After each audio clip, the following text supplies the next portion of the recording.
Hey, what's going on, guys? This is Mage, And this is Rectify. and we are bringing you the Season 22 Grand Final match here. I'm actually not entirely sure who's involved here, but it looks like it is Junkerz, zTsoso, the GreatWall, and J33. Obviously, I've been out of it for a while, but I believe Rectify played in this season. We're going to start at the top of the map. We have J33 playing Night Elf. To the left of him, we have GreatWall, who ran up into Orc. Rectify, go ahead and unpause now. Below GreatWall, we have zTsoso playing Human, and then lastly, we have Junkerz playing Undead. So, Rectify, I believe you played in the last season, is that correct? I sure did. I had a chance to play against all of the players in this match except for GreatWall. Okay, so can you go ahead and give us a little bit of background on some of the players here? Sure. So just real quick macro overview. Really good spawns for everybody. Nice, pretty even spawn, so we shouldn't have too much craziness early on. J33 on the top right, I'm going to be calling him G for this match. He's kind of a standard, solid, macro-heavy elf player. In the top left is GreatWall. As I said, I didn't play against him, and honestly, most of my experience with him is watching him mass towers as human. So interested to see him and how he plays this match. zTsoso is to me kind of like an HTRT clone. Lots of really good macro. He did get really angry mid-season, and I thought he was going to quit.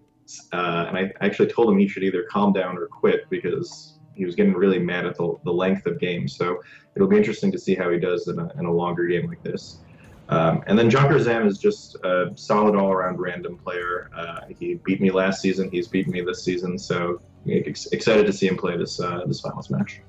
And for those that are not, do you have a baby in the background? I sure do. No. Wow, things have changed since last time I talked to you, Rectify. Is your baby going to grow up to be a future FML champion? That's what I would like to know. Better than me, no doubt. Wouldn't be hard. Anyway, so J33 is a prior FML champion. I know the GreatWall won one of Ugri's tournaments. zTsoso, I believe, has appeared in a couple of finals. And I believe this is Junker's first time on the big stage, although he did very well in FMLB. Might have actually won that. I'm not entirely sure. And we have a Tinker here first for J33. Maybe it's Mog actually impersonating him. I was going to say, I don't think I've ever seen J33 go anything but Dark Ranger, so it would be interesting to find out why he chose to go with this hero choice. Well, when I come back to Free For All in 15 years, I'll ask J33 about his decision here. However, my theory is that J33 has been constantly underestimated, and with this crowd, he really wanted to prove once again that he should be underestimated. So maybe that's a theory behind going for the Tinker, or perhaps he just actually has been hacked by Mog. Like I say, Mog did show up this season, season 22, so maybe this was his grand re-entry into free-for-all. Could very well be. So, looks like we've got some pretty standard openings here. Is there anything of note to you? Well, beyond the Tinker, that's the only one that's particularly interesting. We do see no barracks, quick tier 2 for GreatWall. I don't know if that's entirely necessary on this map, but he's not even going for the quick. You can actually solo creep the naturals with a Blade Master, which he did not do because he went Alchemist. All right, so GreatWall just going really crazy on the top left. Life has really changed since the last time I played Free For All Rec. I'm feeling old.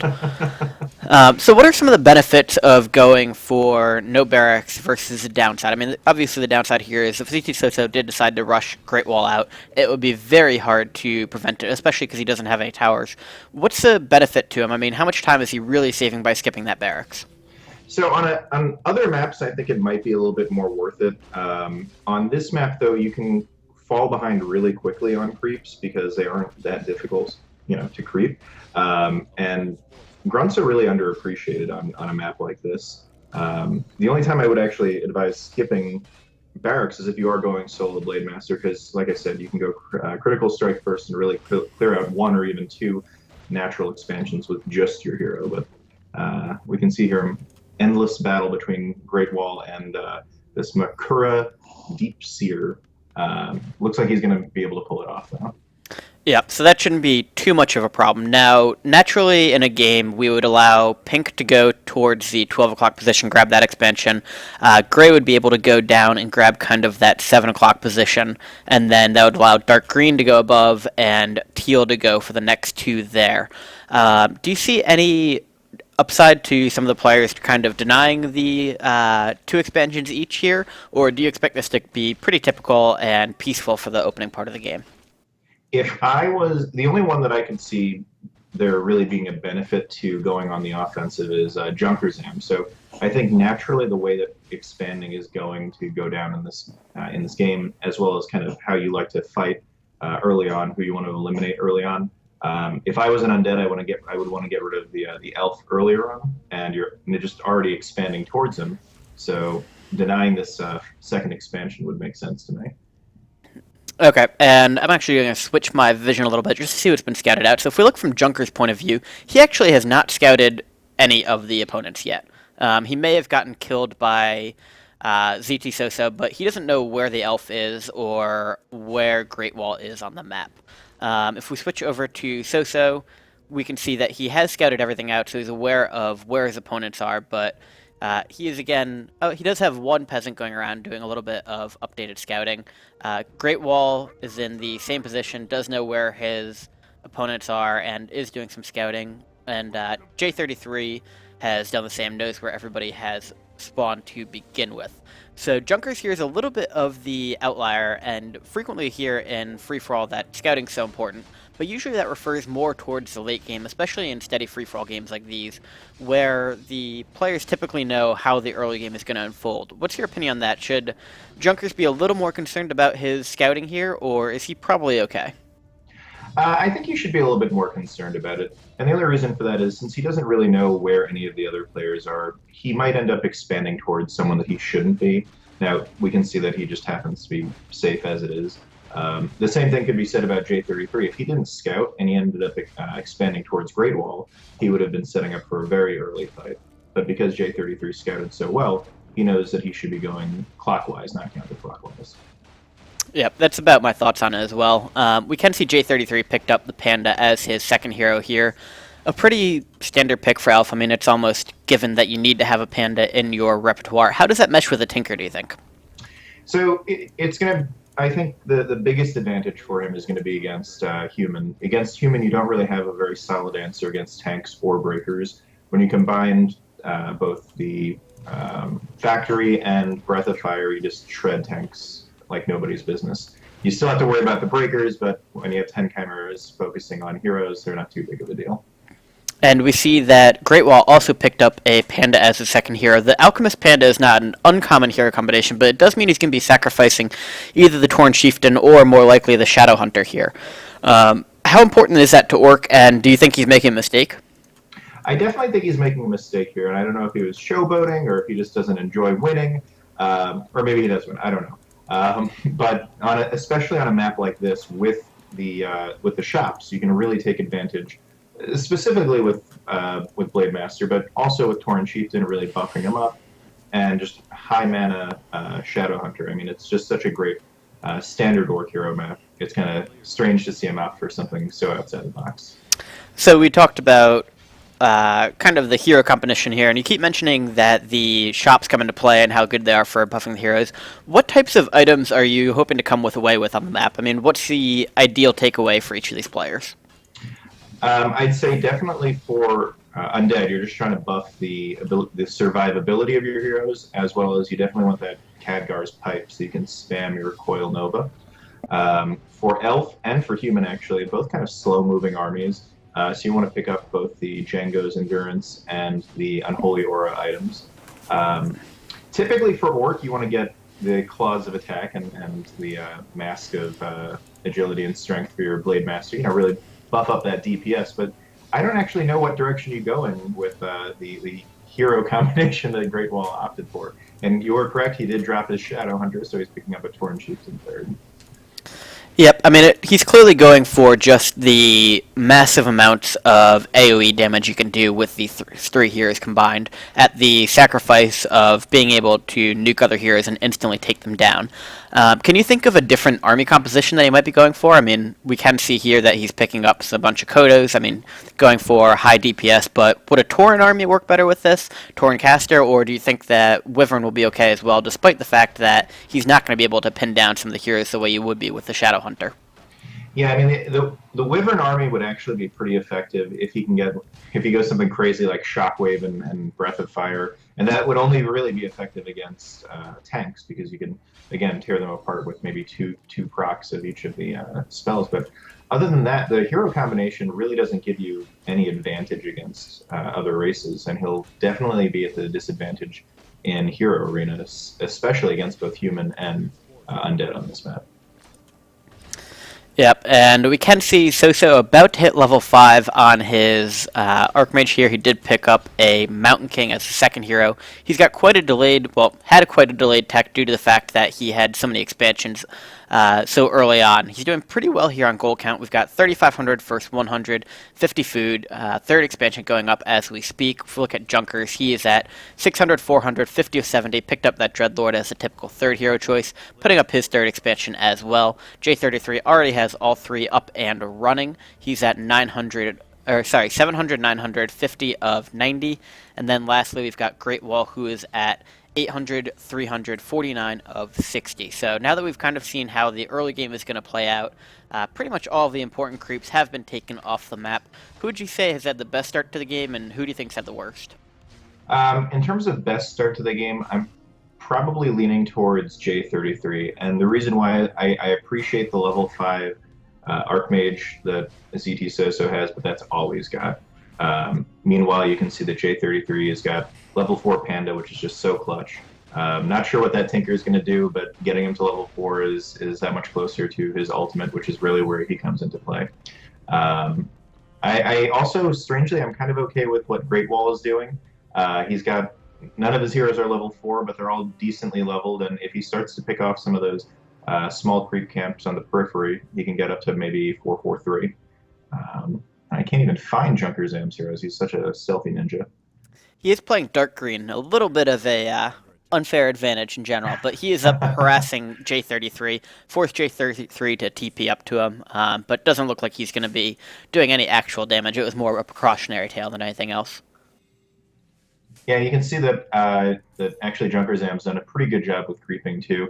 You know, the level 1 heroes aren't that big of a deal on this map. People always forget to take those small Murloc camps on the sides of the natural bases. Enough to get a hero to level 2, possibly even a very low level 3, which is all you really need early on. Yep, so we can see here that J33 does not have any Ancients of Lore. Also a little bit of scouting going on here by GreatWall, we can see.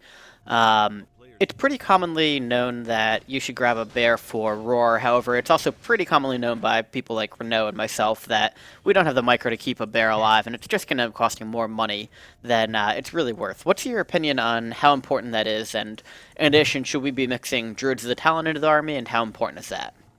I guess that's a two-part question. So I'm a big fan of the bear, especially in a 100 food army. If let's say you have 8 hippogriffs, that's basically giving you 25% more. So you're getting 2 hippos for free. That's 320 gold versus the 250 gold of a bear. So you're breaking even, you're making money even, in fact, just on hippos. And then you start mixing in free chimera damage. It scales so well. Now J33 only has 2 giant sea turtles at the moment, so maybe not quite as important, but definitely think it's worth having the bear in there. In terms of Druids of the Talon, I'm a huge fan for a couple of reasons. One, they do more damage. 2, they're a little bit cheaper, and as anyone who watches me knows, I have terrible gold management, so I need to go for the cheapest, most efficient armies as possible. And 3, because they're attacking from a distance, you don't have to dive with them, so it's a lot easier to handle a hit-and-run army like Undead than it is if you have to send 24 hippos into like a Coil Nova shitstorm. Fair enough. I probably will not continue to get Druids of the Talon just because I lose them immediately. We do see our players are picking up the scouting a little bit, particularly GreatWall, who's got a bunch of his observe rewards around the map. We can see J33 running a hippogriff around the map. There's a gyro down there sent out by zTsoso. And if we look over to Junkerz, I presume he's got some shades plopped around the map. He does indeed. So we talked a little bit about scouting earlier on in the game. At what point do you think it's important to really start applying the pressure for scouting and keeping an eye on what everybody is doing? And when do you think the players start to feel like they're not safe and they might be getting hit at any point?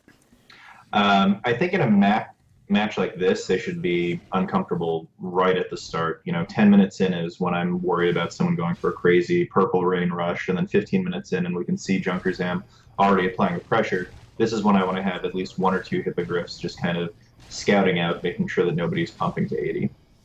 Yep. So interesting comment here from the chat saying it's a mistake going for the Expo, not going straight for the main. We do know J33 is going to be able to instantly pump an army out here.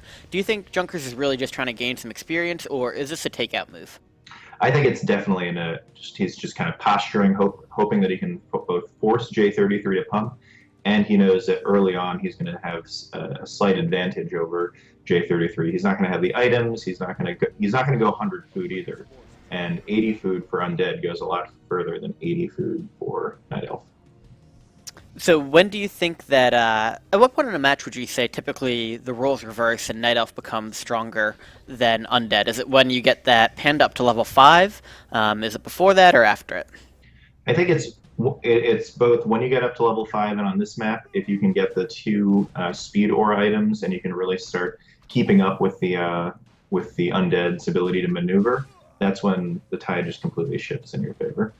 So since you've shifted to being a Night Elf player now, what's your response if you're J33? I mean, are you trying to go 100 and actually bring some pressure onto Junkerz, get some experience, perhaps take out a few buildings, or are you just building a precautionary 80 food army to counterbalance Junkerz? I'm expecting that both players here are capable of guessing what food the other player's army is. Yeah, in this case, I would try to force him to TP, and I'd probably do a little manip, try to get him to stop attacking me. I also have a pretty bad temper, though, so the second he killed my second Expo, I would probably go 100 and then just kind of rush him down as best I could. You can see him kind of doing a little bit of both. He's harassing his main base with his Tinker, which is one advantage the Tinker definitely does give you, but it's not enough to force Junkerz to say, I'm going to lay off you and come fight this at this point. And conversely, if you're in Junker's position, you know the weaknesses of Night Elf very well. What's your goal right now? Are you just trying to draw some fights, take some experience, or now that it's gotten a little more chaotic, there's some more harassment going on, are you looking to actually take a fight here and try to take J33 out of the game, especially because you know he's got a Tinker first, which is not the best hero for fighting? Oh, for sure. I would be going for trying to get a fight at this point, actually. Like I said, 80 versus 80 definitely goes into the Undead's favor, especially this early on. And we can see there he was able to force him to TP in and then TP out. And now if you look at the gold counts, J33 is way down from where he started this, although Junker's is not looking too hot either. Yeah, so Junkerz, we can see, is up to 100 food army. He's got to be thinking that he needs to be making some moves to try and take out J33 before J33 is able to do any more damage. We can see 2 of the mines have already been stripped bare, including his main. So Junkerz is doing some aggressive expanding here, putting up another expansion, and looks like he's going to try and keep applying the pressure to J33, who does not have an expansion up and running currently. On the opposite side of the map, let's assume that both zTsoso and GreatWall have been doing some good scouting, know what's going on. What types of moves are you making if you're in their position? Start with GreatWall. Starting with GreatWall, I probably want to start attacking at this point. His heroes were, even if he had gone the classic build, he needs to get some hero levels and he needs to get them fast. So I'd be trying to either pick off a fight between J33 and Junkerz, but really with that human that close to me, I'd probably want to just try to catch him with his pants down. And you're seeing the towers going up in his main, but his expansions are still pretty bare. So I would probably start picking off expansions and trying to lure zTsoso out. Let's pause here while we see the fight here, and we'll get back to zTsoso in a minute. We do see Junkerz going for the Moonwells to start with. A nice call, in my opinion. I mean, the Moonwells really do bring so much to the fight for J33. Are those the buildings that you're hitting first, or are you going to try and take down the Ancients to win first? I'm definitely going for any exposed Moonwells. It's actually, unfortunately for him, even though he's taken them out, he was getting them just as night started, but if it was during the day, you'd be at such a huge advantage. And really nice attack by J33. I'm going to go ahead and say he stole this move from me, the proxy tree of life, but that's a mass TP. I was going to say, Definitely a great move there, and we do see Junkerz forced to come into the retreat here. Yep. Nice Breath of Fire went off to start. We see the Lich go down, the Dreadlord getting very, very low, pops a potion at the last moment here. If we look at Junkerz, he's down to 87 right now. J33 looks like he is in similar straits, but he is losing his Hippogriff Riders. And there we go, we're going to see the Gargoyles go straight for the Chimeras now, and J33 in a lot of trouble, needs to get out of this fight. We do see Stoneform go down, Stoneform come back up. That gets rid of the effects that the Panda put on it, and there we go. Junkerz is TPing out, does not manage to get the Black Citadel, but does do quite a bit of damage here. Yeah, I'm pretty sure that he just killed his own Panda with his Chimeras, and the observers are making the same comments. Yeah. And that's a huge problem. I think what he was trying to do was attack on the Black Citadel, because if you kill the Black Citadel, you eliminate the ability for the undead to rebuild their gargoyles for about 3 minutes. Unfortunately, it didn't quite work out like that for him. Instead, he ended up killing his own Panda. He's now broke, and looks like Junkerz M is going to probably come finish him off pretty soon.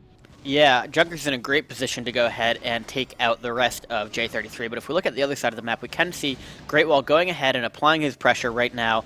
We do have some tanks pumping out here for zTsoso, but he is also very low on wood, only 1,000 wood at the moment. He spent most of it on the towers, so if he gets in a bad position here, he may not be able to recover very easily.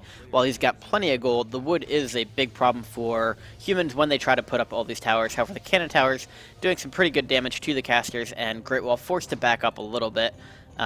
Interestingly enough, looks like we do have one walker here, but does not go ahead and disenchant on the Wind Rider, so Slow still stuck on a couple of these.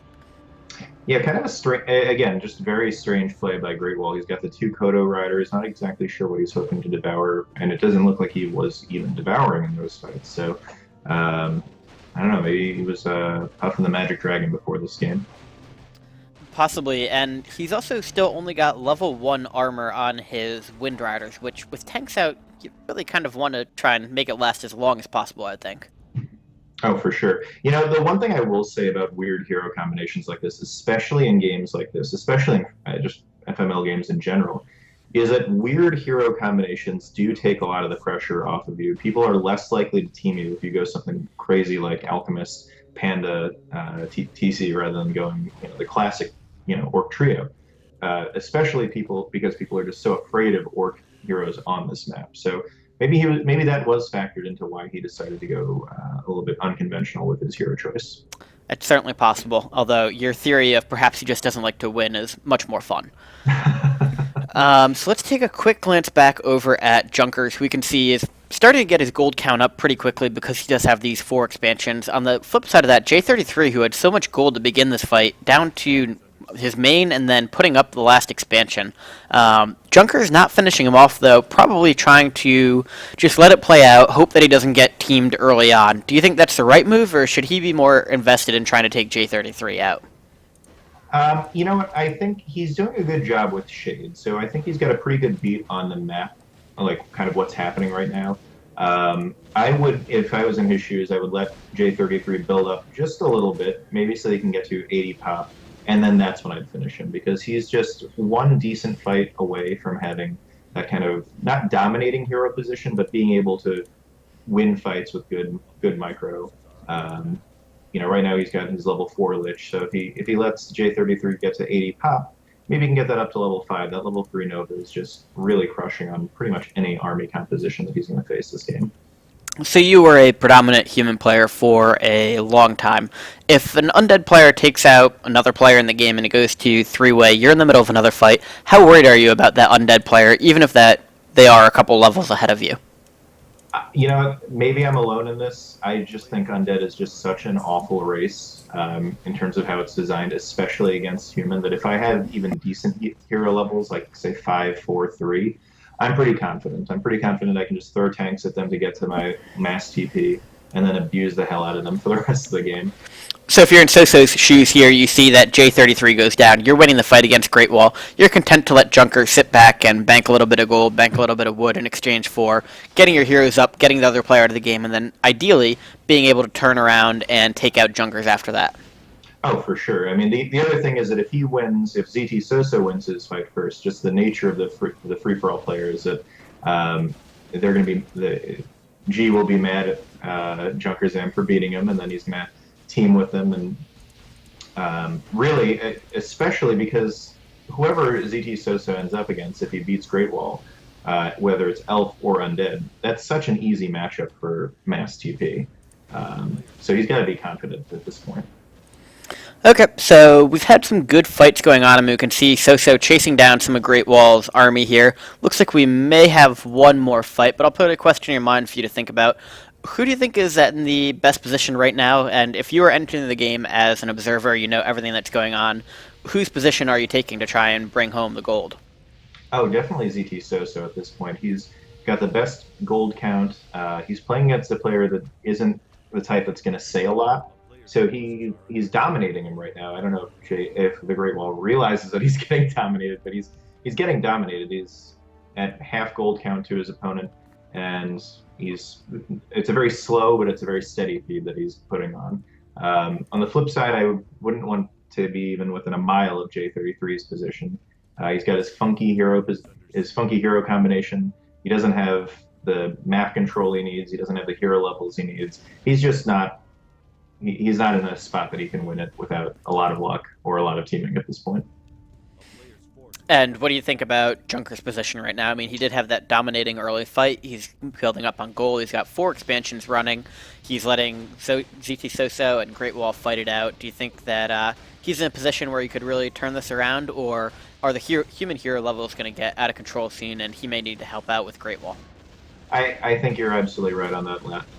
The latter point is that he's going to really need to help contain Soso really soon, or else he's not going to have a chance in the world of winning this, especially with a very heavy gargoyle army against a very heavy tank army. And we do see that fight's going pretty well here for Soso. He is managing to take down the Great Hall there. That goes down. Wyvern's getting very low, but nice micro on GreatWall's part here to get them out of the way.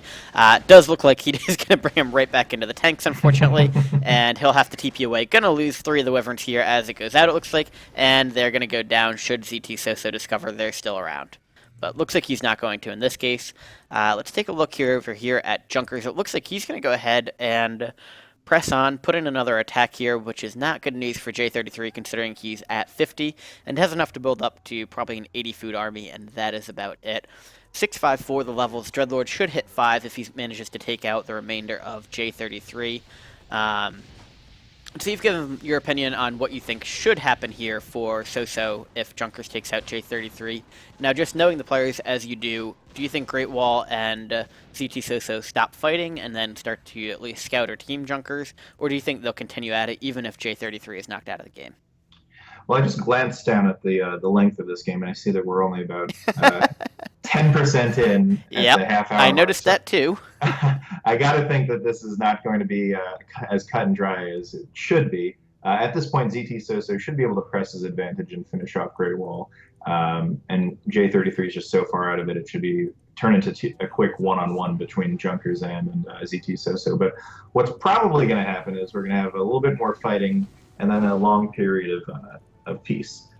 Yep. And in a long period of peace at this point would definitely benefit zTsoso and Junkerz because they've got the best hero arena combinations with their classic builds. So we see here that zTsoso's Archmage is almost up to level 6. We all know about the imbalance of... We see that Junkerz has finally found J33's proxy expo here. We know about the theoretical imbalance of the Archmage, and if you've ever played against a human, you know about the actual imbalance of the Archmage. How do you manage to abuse mass teleportation? I mean, what's the most efficient way to do it? Is it just taking tanks into bases? Is it harassing the expos? As a human player, what's your experience in really maximizing what you get for it? And as a player of other races, what is most difficult to defend from it? You know, it depends on what phase of the game you're in. Early on like this, if he manages to get it, he can really just isolate the GreatWall in his base. Later on, when it becomes a much more game of attrition, you can start to slowly wear down your opponent. Your opponent leaves their base, you mass TP in, you kill 500 gold worth of buildings, they TP back, you TP out. You know, it's just you're slowly whittling them down, and then you've got that great hero arena combination that even if you both run out of gold, you're still going to win. Yeah, I hate human. You're all a bunch of assholes. God knows why you switched over, but Just I got tired of winning. What can I say? understandable. Happens to the best of us, except for me. Alright, so let's take a look around here, and we got a little bit of a brief pause and look at some of the economies here. We can see zTsoso's at 80 of 100. He's finally recovered the wood. He's at 8,000 and 3,500. GreatWall is down to 1,000, 1,000, 73 of 90. Not even able to go up to 100. J33 has rebuilt an army, is ready should Junkerz attack. 75 of 100, but 1,800 and 3,600. And then Junkerz at 11,500, 1,700, and 80 of 100. So pure gold-wise, Junkerz obviously looks like he's in the best bet. However, with all the towers taken into account and some of the expansions that are up and running, really feels to me like zTsoso's got the best economy going on right now. Perhaps it's just because I know how well defended a human player can be versus an undead player. But would you agree with that assessment, or do you think Junkerz is doing a little bit better? I would say that it's about even, with a slight edge to zTsoso. The other thing is that undead armies are just so inefficient. They cost a lot, especially gargoyles, and you can't fight. As undead is the only race that just cannot fight without scrolls. So you have to factor in, probably 700 gold worth of scrolls and just the crappiness of undead armies. And even if he's got a 3k advantage, they're basically even. It looks like we're going to have a little bit more action here between GreatWall and zTsoso. We can see pretty standard army here from both for this. Is there anything that you think is missing from either their armies or that you would like to see added in? Oh wow! Look, we got Junkerz. And yeah, Junkerz may make this a little more interesting. Here we go, going for a nuke on the Archmage. Looks like he is going to be able to take it down, and that could be devastating for zTsoso. MK does TP out here, and it looks like this is definitely a bit of an alliance between GreatWall and Junkerz. They don't try to engage with each other at all. Don't know if I missed some chat from earlier on, but what do you think the implications here for an alliance between GreatWall and Junkerz are, especially with zTsoso being sandwiched in the middle of them? You know what I think it is? I think Junkerz realizes that J33 is on the ropes. He doesn't have, again, the map control or the heroes he needs to be able to fight back. So at this point, he's going to take advantage of any little alliances he can get with GreatWall, and hope that GreatWall and a little bit of harassing by him will keep zTsoso contained long enough for him to just take full map control. And it does look like he is going to try and keep some pressure up on zTsoso. The only downside right now is GreatWall looks like he has lost some of his expansions to J33, but he is dropping down to 50 food. Thoughts on that decision? That seems risky. That is definitely risky, and it's not even going to really pay off for him that much because he's only got a 7k natural, and that's it. He really needs to fight and take his expansions back from J33. He can't afford to be passive at this point in the game. And especially because J33 is probably the player that's most likely to give him some experience, get those hero levels up. I mean, he's still 544. Not bad hero levels, but also certainly not great. You want to get all of them towards 6 if possible. Does look like he is going to be going towards J33 right now. Do you think J33 really stands any type of chance fighting against GreatWall should they decide to engage? Well, ordinarily I would say not, because the one thing that Alchemist does well is he really makes, with the acid bomb reducing the armor, it really increases your bat's effectiveness exponentially. But he doesn't have the gold. He's at 73 gold, so even if he wanted to fight J33, he wouldn't have the capacity to. Yeah, so let's go back to the roadmap here. We talked about kind of some of the stronger players. What's the roadmap to a win here for J33? J33, he's definitely on the right track. He's managed to somehow fly under the radar.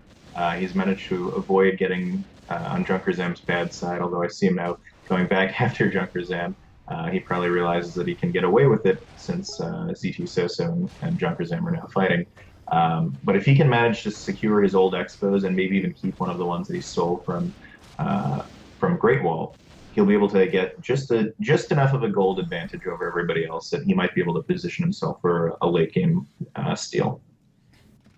Yep, so we can see that now Junker's really having trouble fighting zTsoso. I mean, this is just the wrong army composition, although it does go for nuking the Archmage, almost takes it down.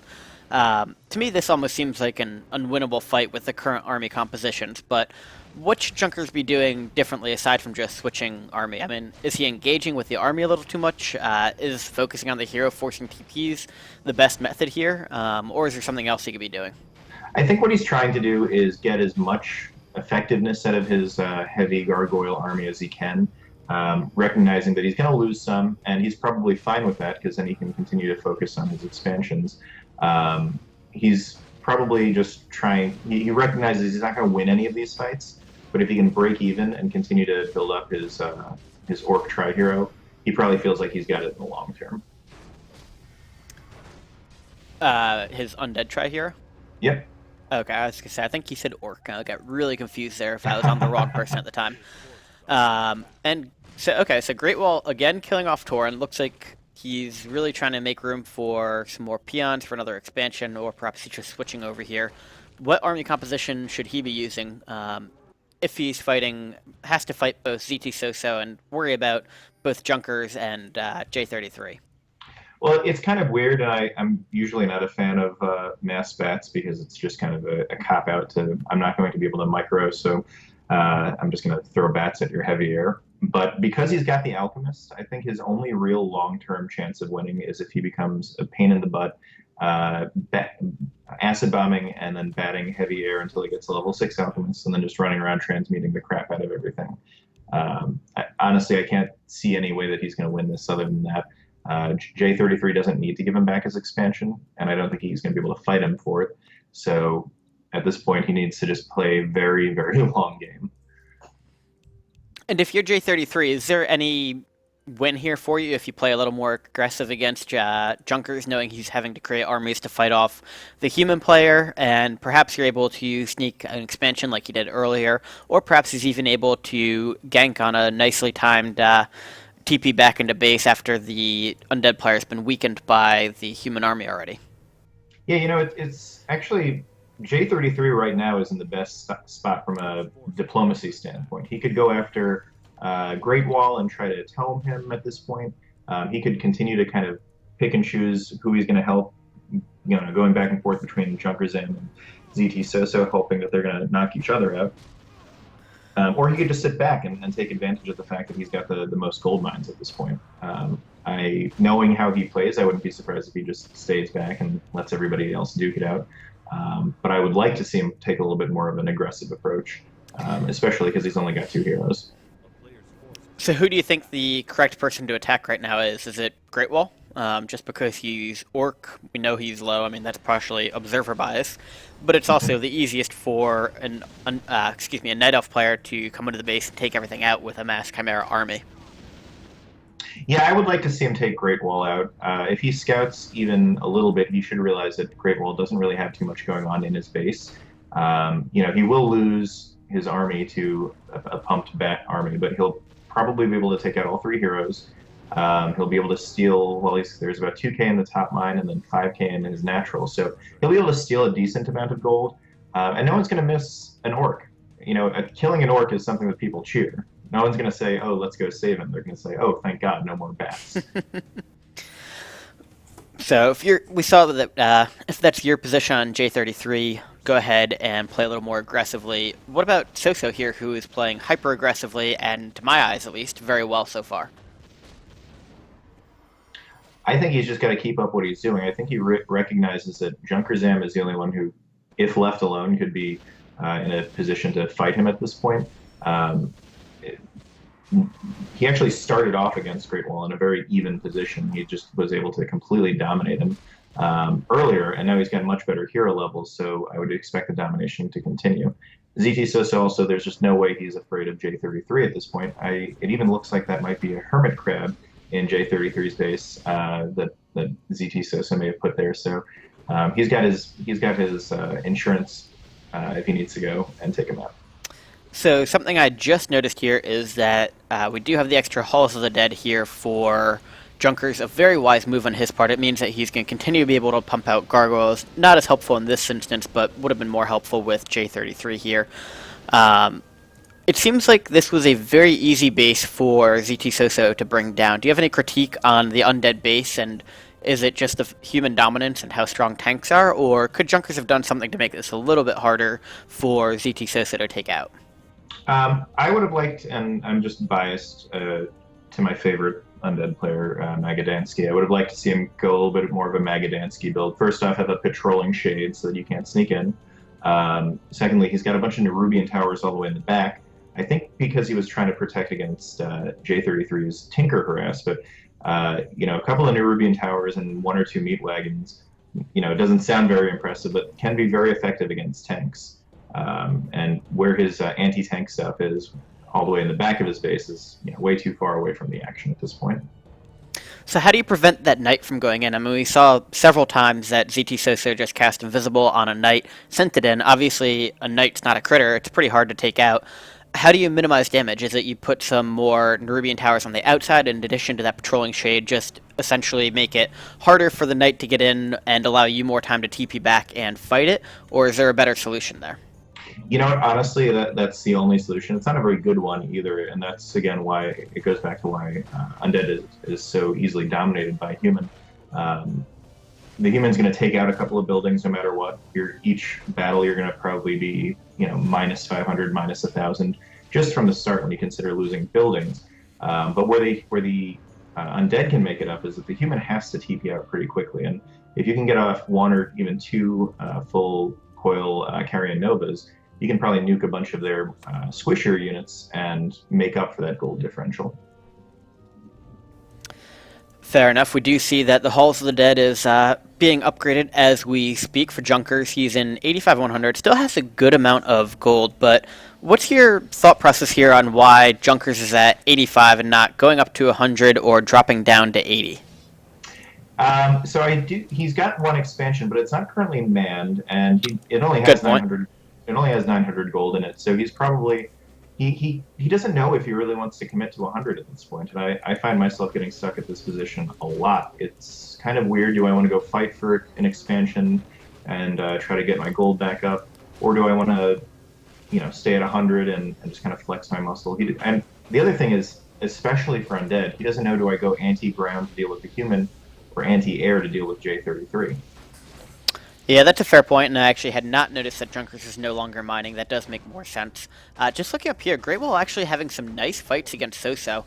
We see that the tanks obviously have become useless. They're getting nuked by both the Pandarian Brewmaster and the Tauren Chieftain, and we can see that the AoE doing a good amount of damage here. The only problem being that Alchemist getting focused and picked on pretty frequently. But we do see Tauren pretty much unable to... down goes the Alchemist. That is going to hurt him there. The Tauren doing a good amount of damage, being constantly revived by the walkers, and down go a couple of tanks here.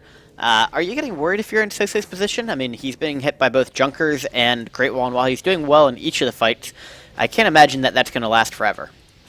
Yeah, if I'm in Soso's position at this point, I'm a little bit more nervous. I'm below 10k gold. I'm not able to really knock any of these people out of the fight. I'm able to deal a lot of damage to Junkerzan, but he's still in it. I'm able to do a lot of damage to GreatWall, but he's still in it. So I'm just making a lot of enemies and not coming away with a lot to show for it. And he doesn't even realize the fact that GreatWall is currently mining out his natural base. Yeah, and so this is something that is much easier to say in hindsight or as an observer, but we talk often about how players let people live too long. I mean, they don't take it out, and it results in them getting teamed. Always a lot of complaining about the strongest being teamed out. How do you prevent that? I mean, zTsoso is having a great game here.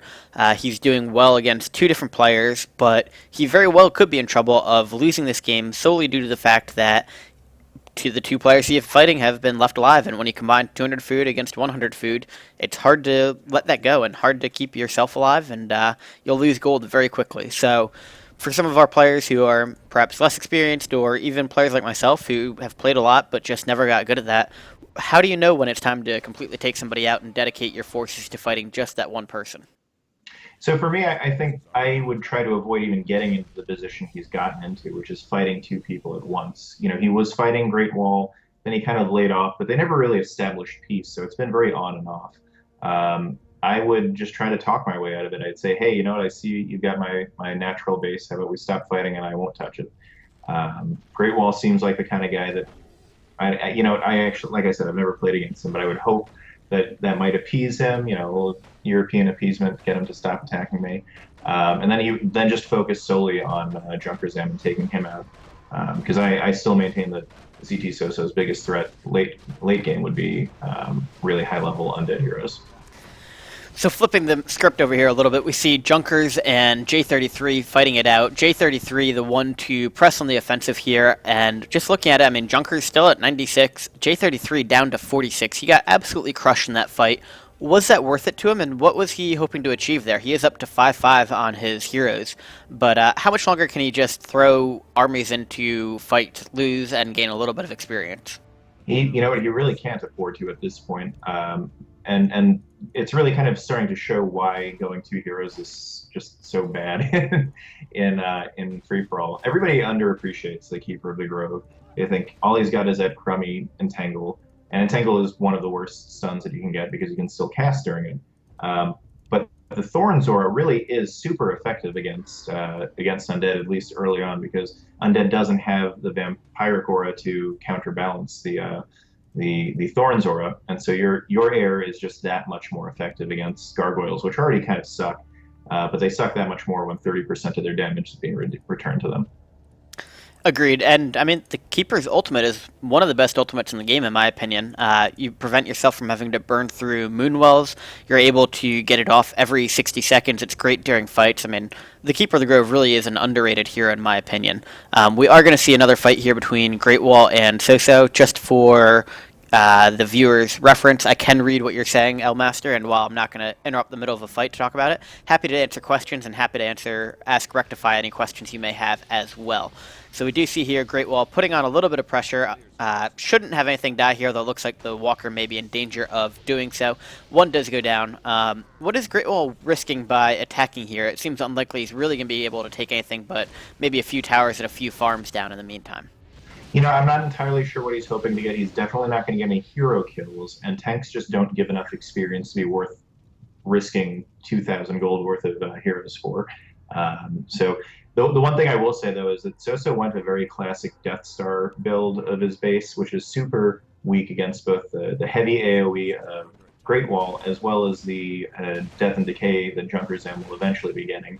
And I wouldn't be surprised to see his castle fall to either Shockwave and Breath of Fire, or a really good Death and Decay. And I do believe we already have Death and Decay on the Lich at the moment.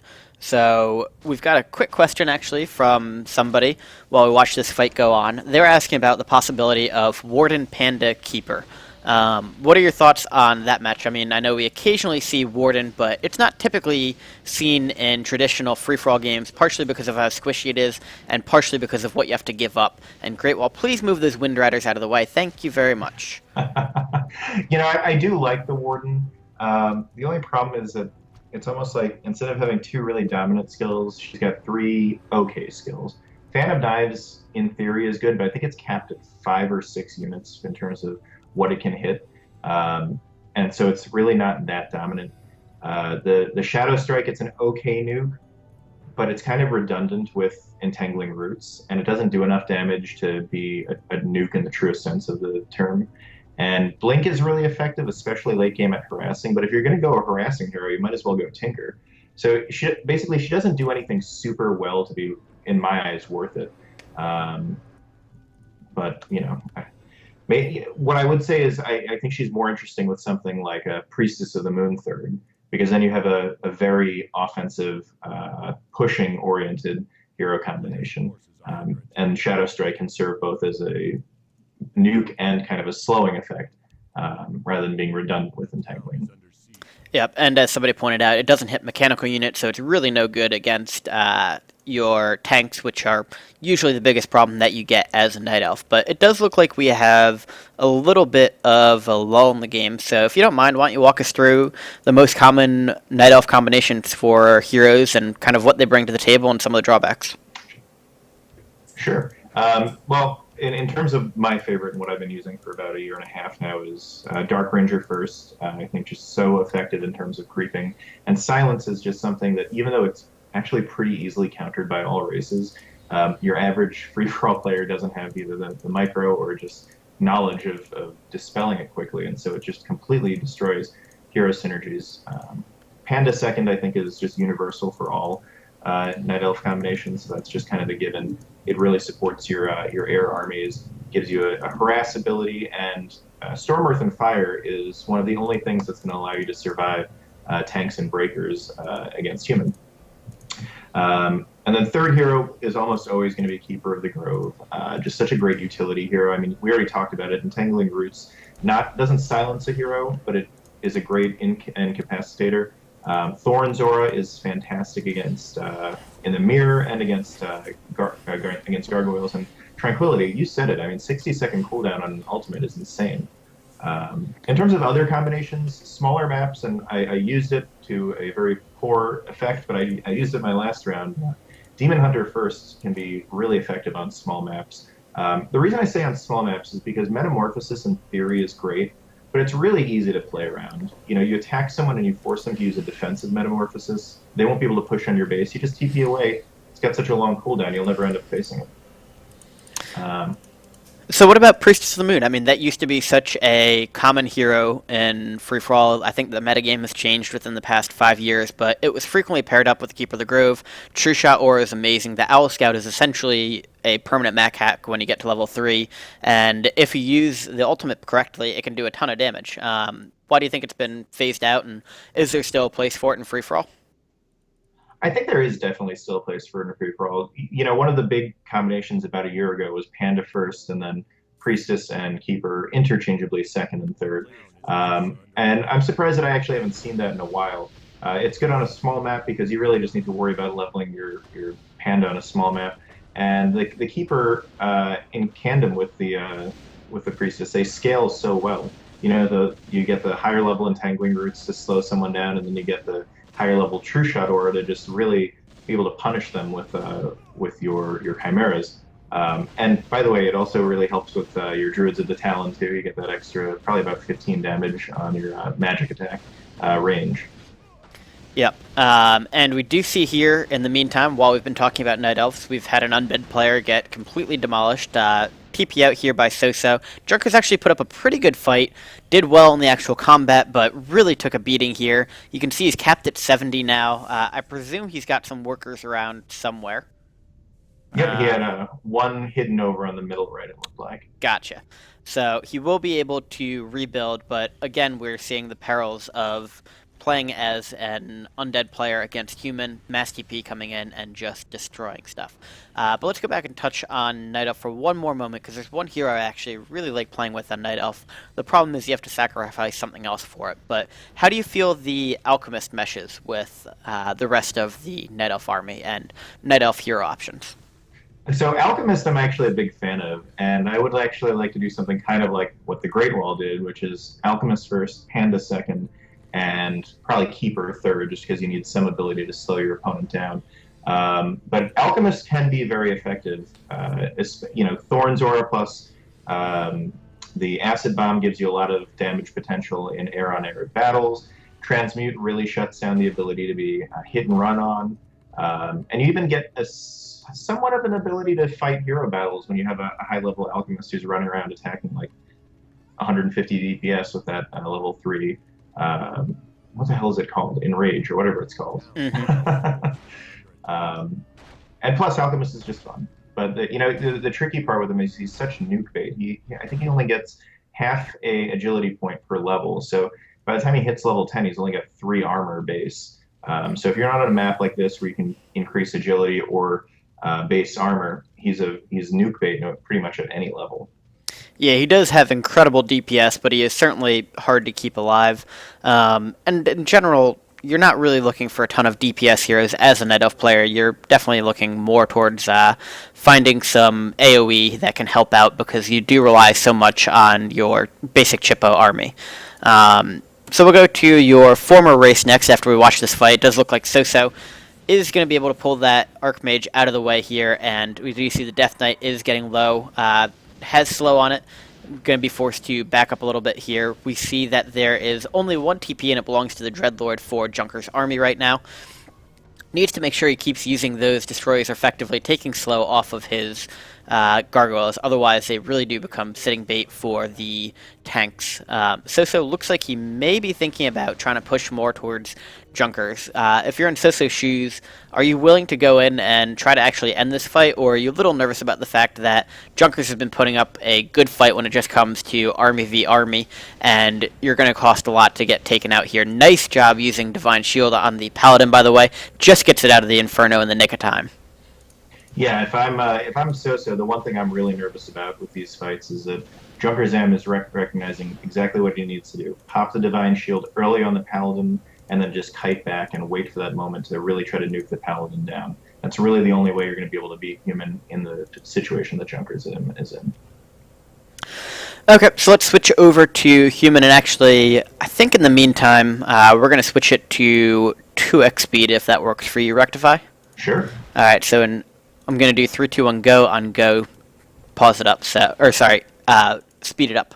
3, 2, 1, go. And I'm at 55:30 right now, so hopefully you're... I'm at the same. Perfect.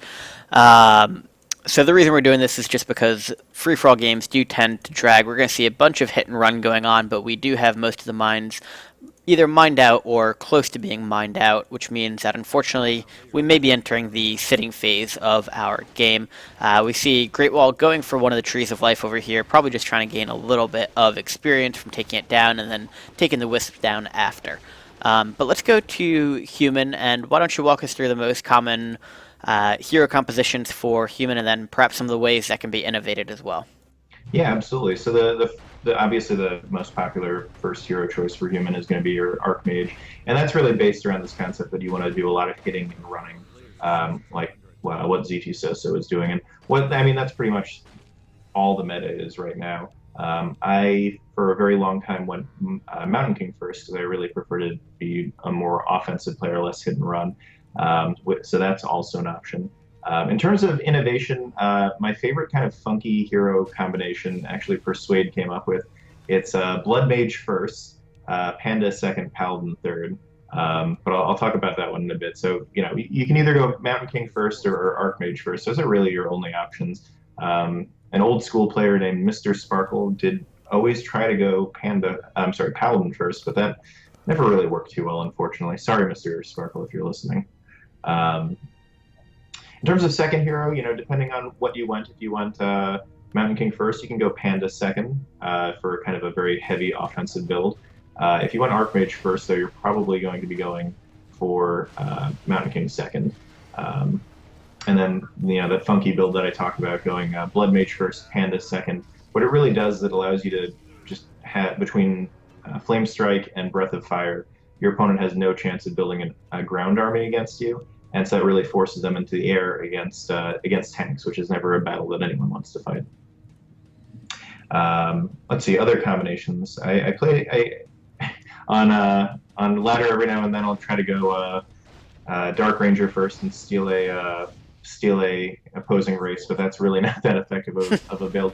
Unfortunately, Humans kind of locked into the same few hero choices, and really I think the main reason that you see Archmage so predominantly is because the army composition of Human, this very heavy tank, lots of breakers, it's very clunky, and you need the ability to add that extra mobility, and that's exactly what you get from Mass TP. Yeah, we feel so bad for you when you don't have to deal with Mass TP. Really, who knows how the other races do it. You know what? I'm still trying to figure that one out myself. I try to make up for it by doing my proxy Tree of Lives, but that doesn't even work that often. So we do have a good question here, but we're going to hold off on it for 1 second. It looks like zTsoso may go ahead and take out Junkerz here. Let's go ahead and bring it down to 1x speed in 3, 2, 1, go. And so we saw the Death Knight go down here. Does this spell the end for Junkerz? Should he be trying to go for zTsoso's main and force a TP out here? Or is just sitting around here ineffectively really the best route? Well, so he went ahead and tabbered his Death Knight, but unfortunately the Death Knight doesn't have any mana, and it's just going to be another really quick and easy nuke bait target for zTsoso. And the problem is that he could go and try to maybe Death and Decay zTsoso's main to force a TP, but you know what? He'll be back in 10 seconds with the way Mass TP is going. he really needs to be asking for some help at this point. You know, he's down to 93 out of 90. His base is rapidly dying. I'm actually surprised to see him sleep the Archmage there. I'd want that Archmage to be TPing away at this point. Yeah, it does look like zTsoso is getting a little bit more nervous. I think it's probably because of the fact that J33 and GreatWall were talking about possibly teaming up and hitting zTsoso as well.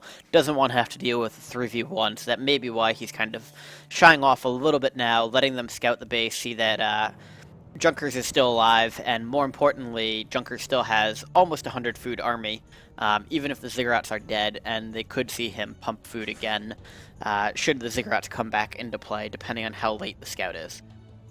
Oh, for sure. You know, one thing that I will say though is that nobody seems too interested in clearing out all of the proxy critters that zTsoso has sent out. You know, I see a hermit crab to the right of Junkerzam's base. I see a hermit crab in the top left, right next to the marketplace, and I'm pretty sure I used to see one in or around, right outside of J33's base. And that's where you're really going to get in trouble, because you can't team up against someone if you're all being forced to TP. Yep, and it's one of those things that the games frequently come down to just small details like mass TP onto critters, people forget about them, or even people kill 9 out of 10, and it's just that one at the end that really blows when it happens to you. Does look like we are going to have zTsoso continue to push on a little bit here. Junkerz spelling out his own doom right now. He may not be too far off base, although he has played a very good game so far, in my opinion.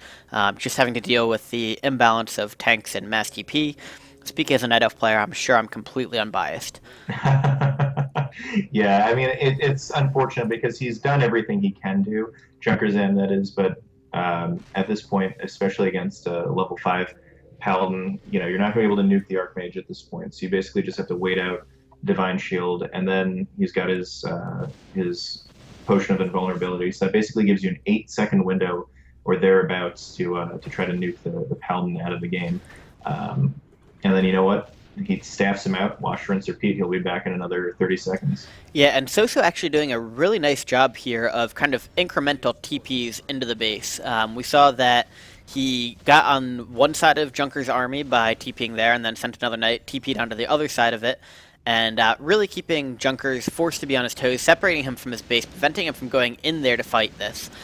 Does have to be careful of the Archmage, and has to be careful of some of the tanks with the Infernal there. However, the Infernal is only able to do so much damage. We see the Gargoyles being forced to stone form there. TP out here by the Archmage. So nice work by Junkerz keeping this alive, at least for a little while longer, and the Mountain King stays alive, but not by much. Yeah, that was very close to being a disaster for zTsoso. It's an easy thing to miss, but Junkerzam, whether it was by luck or by skill, managed to pop his Potion of Invulnerability on a surrounded Death Knight just as Stormbolt was in midair. So, you know, not only avoiding the damage, but also basically wasting a proc of the Mountain King's best attack. Yeah, so let's go ahead and kick this back up to 2x speed in 3, 2, 1, go. And one of our viewers asked what you think the best maps are for making the best games or having the best games, and what is it about them that makes the map design work for having good games? Whew. Well, I guess that depends on your definition of a good game. I was going to say, that is the first definition, because there are some people who feel like a good game is a game that goes by quickly, and some people who feel like it's one that plays out to the very, very end, be it 4 hours or 5 hours. So I guess we can list one for each type then. Maybe the type that's more conducive to the two one-on-ones, and the one that's more conducive towards the longer games. So in terms of my favorite big map, long games, everybody creeps to high levels, I love Harvest of Sorrows, and that's not just because I love Warpex, but because I think it's a very well and thoughtfully designed map. It's got everything. It's got marketplaces, it's got high creeps, it's got low creeps, it's got those kind of funky low gold mines in the middle. It's got the Golem token, which is, I'm pretty sure, the only map that's ever made use of that. Thanks a lot, Blizzard. And it's just fun. I think it's the perfect map for an FML finals, because it forces you to tap into everything that is free for all. I'd say this is a close second, though. Twilight Ruins is a great map. It might actually be a little bit better in terms of skill because if you don't have a good creep game, if you go way too heavy on the macro, and then you can easily end up way behind in creeps. But this game, the only thing I don't like about Twilight is that you get so punished if you're surrounded, whereas Harvest of Sorrow is a little bit more even, regardless of spawns. Oh boy, this is not Yep. looking too good for Junkerz. Nope, he is going to be forced to have the fight of his life here to stay alive one more time. We can... Oh, nope, TP out here. So, looks like he'll be alive for a little while longer at least. So let's go... I mean, honestly, this may be broken down into two categories. It's the free-for-all players category and the kind of old-school free-for-all attitude of perfection. I mean, lots of diplomacy, mining out all your mines, getting 10-10-10 heroes, and really just having games that come down to the wire. But then there's, I don't want to call it the newer generation, but there is definitely a feel from a lot of more observer-heavy players these days that quicker games are better. Diplomacy is bad. I mean, I know that comes and goes through all eras of free-for-all. But what would you say some of the better, quicker, and observer-friendly maps are? I'm actually a big fan of the FML version of Emerald Shores. I actually liked Emerald Shores Yeah, even that when was it my was. answer as well. Yep. I didn't even mind it honestly when it was when there was a potential for bad spawns because I think that's just part of free for all, for better or for worse. What was that? There's also that weird. It's like a 2-on-2 map, and each of the four bases is up a little bit, ramp. Twisted Um, Meadows. Actually, Twisted Meadows is another good one, but it's even smaller than that. I think it's a small map. I think we've only played matches on it twice. I can't remember the name of it, but it's a good small map. Twisted Meadows is another one that games will seldom go longer than 45 minutes, regardless of who's playing or how it's played. Um, I think that part of the fun of free for all though is the randomness, and so those 4-player maps just aren't quite as interesting to me. Fountain of Manipulation, I think that's what it's called. That's a pretty good one too. It's a small map, but it plays like a little bit of a bigger map because it's got the marketplace. It's got that weird, super big guy in the middle of the big level 10 dragon. Yep. That was actually one of the ones that was missed in or mentioned in the comments. So it's almost like you are on the same page as our viewers. So let's get back to the game really quick here because we did see that J33 took out pretty much all of GreatWall's base, but then zTsoso came in and saved him. What do you think was going through the minds of all our players? Let's start with J33. I mean, it seemed like a good opportunity for him to gain some experience, take one of the players out of the game, and then possibly help Junkerz 2v1 zTsoso out of the game. Do you agree with that analysis, and do you think there's anything else going on in the mind? Oh, 100%. I think he finally decided he was going to cash in on the fact that he could take out GreatWall. Recognized that that was probably the best opportunity to since Junkerz and zTsoso are locked in Mortal Kombat. And so he probably thought, all right, I'm going to lose maybe a couple thousand gold here, but I'm going to gain much needed hero levels. And we do see GreatWall at the moment actually going ahead and hoarding up a few orc burrows on the island. Pretty much my favorite strategy ever, you know, just hiding towers and shit up there. We got zTsoso here trying to take out Junkerz yet again in the middle of his base. Poor Junkerz really just losing town hall after town hall here. Cannot keep them alive to save his life. But let's go back to zTsoso coming in to save the GreatWall. The two people who opened up the game having an adversarial relationship, and obviously zTsoso would like GreatWall to stick around for at least a little while longer. Do you think he believes GreatWall is going to actually help him out, or did he just not want it to become a true 2v1 this early? I think he was just trying to prevent that 2v1. I think that he recognizes that he can fight either J33 or Junkerz and easily beat one of them, but he's not going to be able to take them both on at once. He can't apply the pressure to both of them at once, and so he wants to prolong the GreatWall's existence as long as he can, and hopefully even make him into an ally.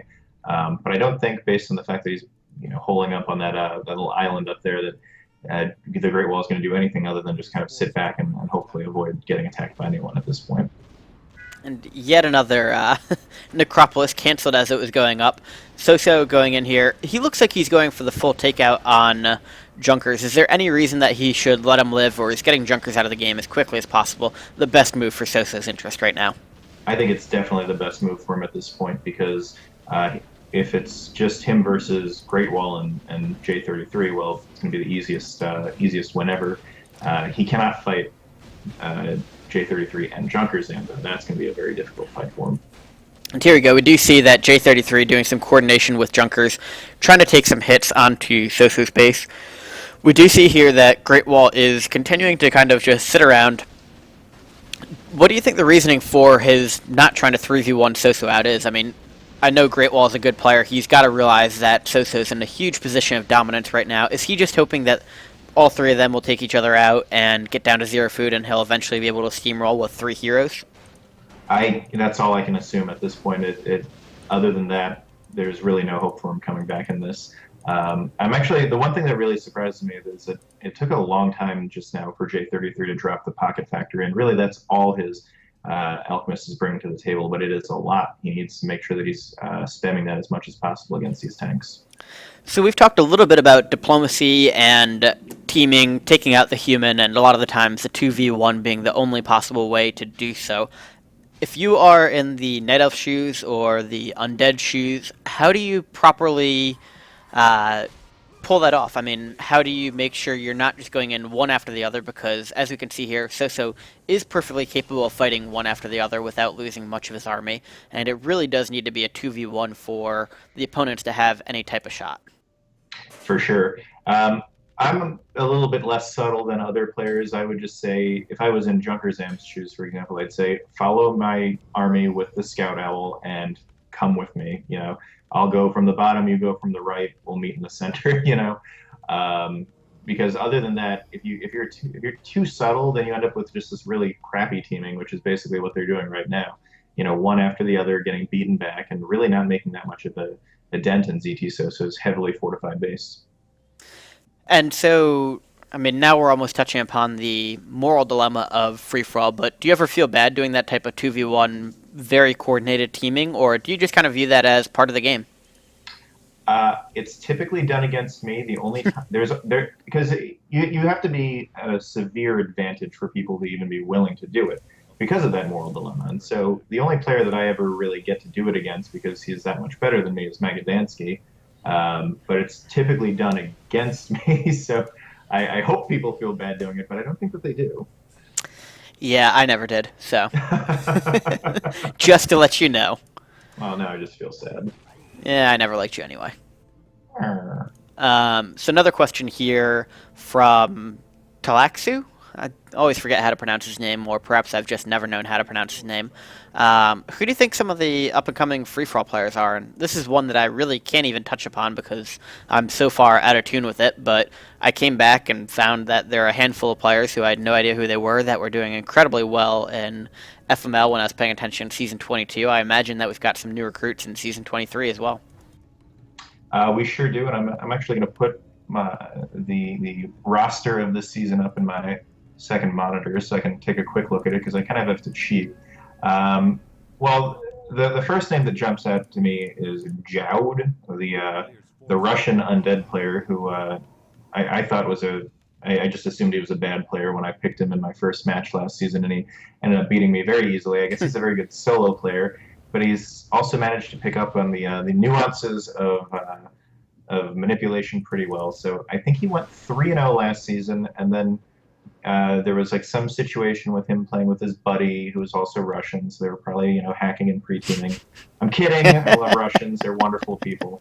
They're just American humor guys. But I think he's 2-0 already this season, and he's definitely one player that I'm watching out for, and I would not want to play against. This is a little bit of a cheat because he's not a new player, but I never played against him back in the day because we missed each other just by like 2 seasons. But Understar is back. Really? I always called him Understar in my head, and he's still Understar in my head, so I'm going to call him Understar. But just as I left to start playing solo after Season 8, I think is when he came in. And then when I came back in Season 10, that's when he had left. So I never had a chance to play against him, and I haven't even watched his replay. I'm pretty sure Understar was actually in some of the first couple of seasons as well, because I believe I cast a game with him in the finals for like Season 1 or 2.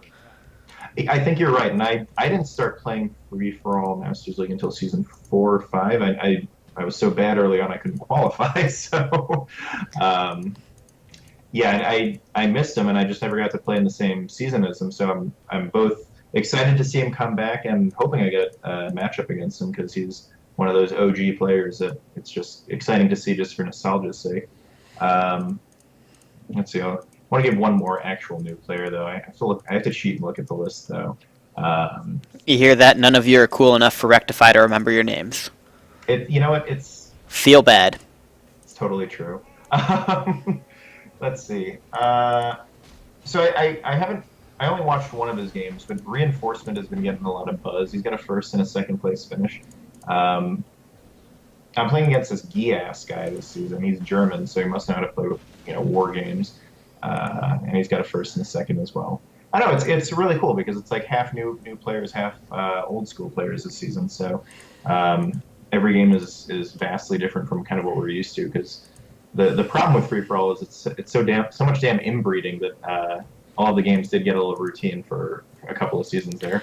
Yeah, we definitely ran into that problem. I mean, we had to try and change things through maps and rules, to be honest, because everybody noticed that it was a problem. Everybody knew what everybody else was going to do, and honestly, there are a lot of personal relationships where I'm by no means saying there was pre-teaming or anything like that, but people were friendly. They knew that 20 minutes was going to be given to allow for creeping. People weren't going to be hit. There was no possibility of folks being taken out early on, and it really made for some kind of boring games. But what do you think it is that has allowed so many new players to come in this season in particular? Because we've certainly always tried to encourage new folks to come in, and we have at times had problems with some of our more veteran players making a little bit of unwelcome feeling for the new players. So hopefully that's changed. And what do you think has really prompted so many new players to start playing free for all?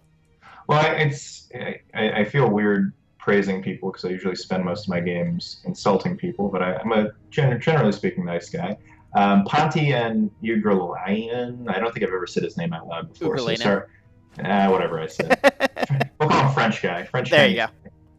They between free for all on W3A and Ugri made his ladder, and I think that Ponty was integral in getting it on W3A.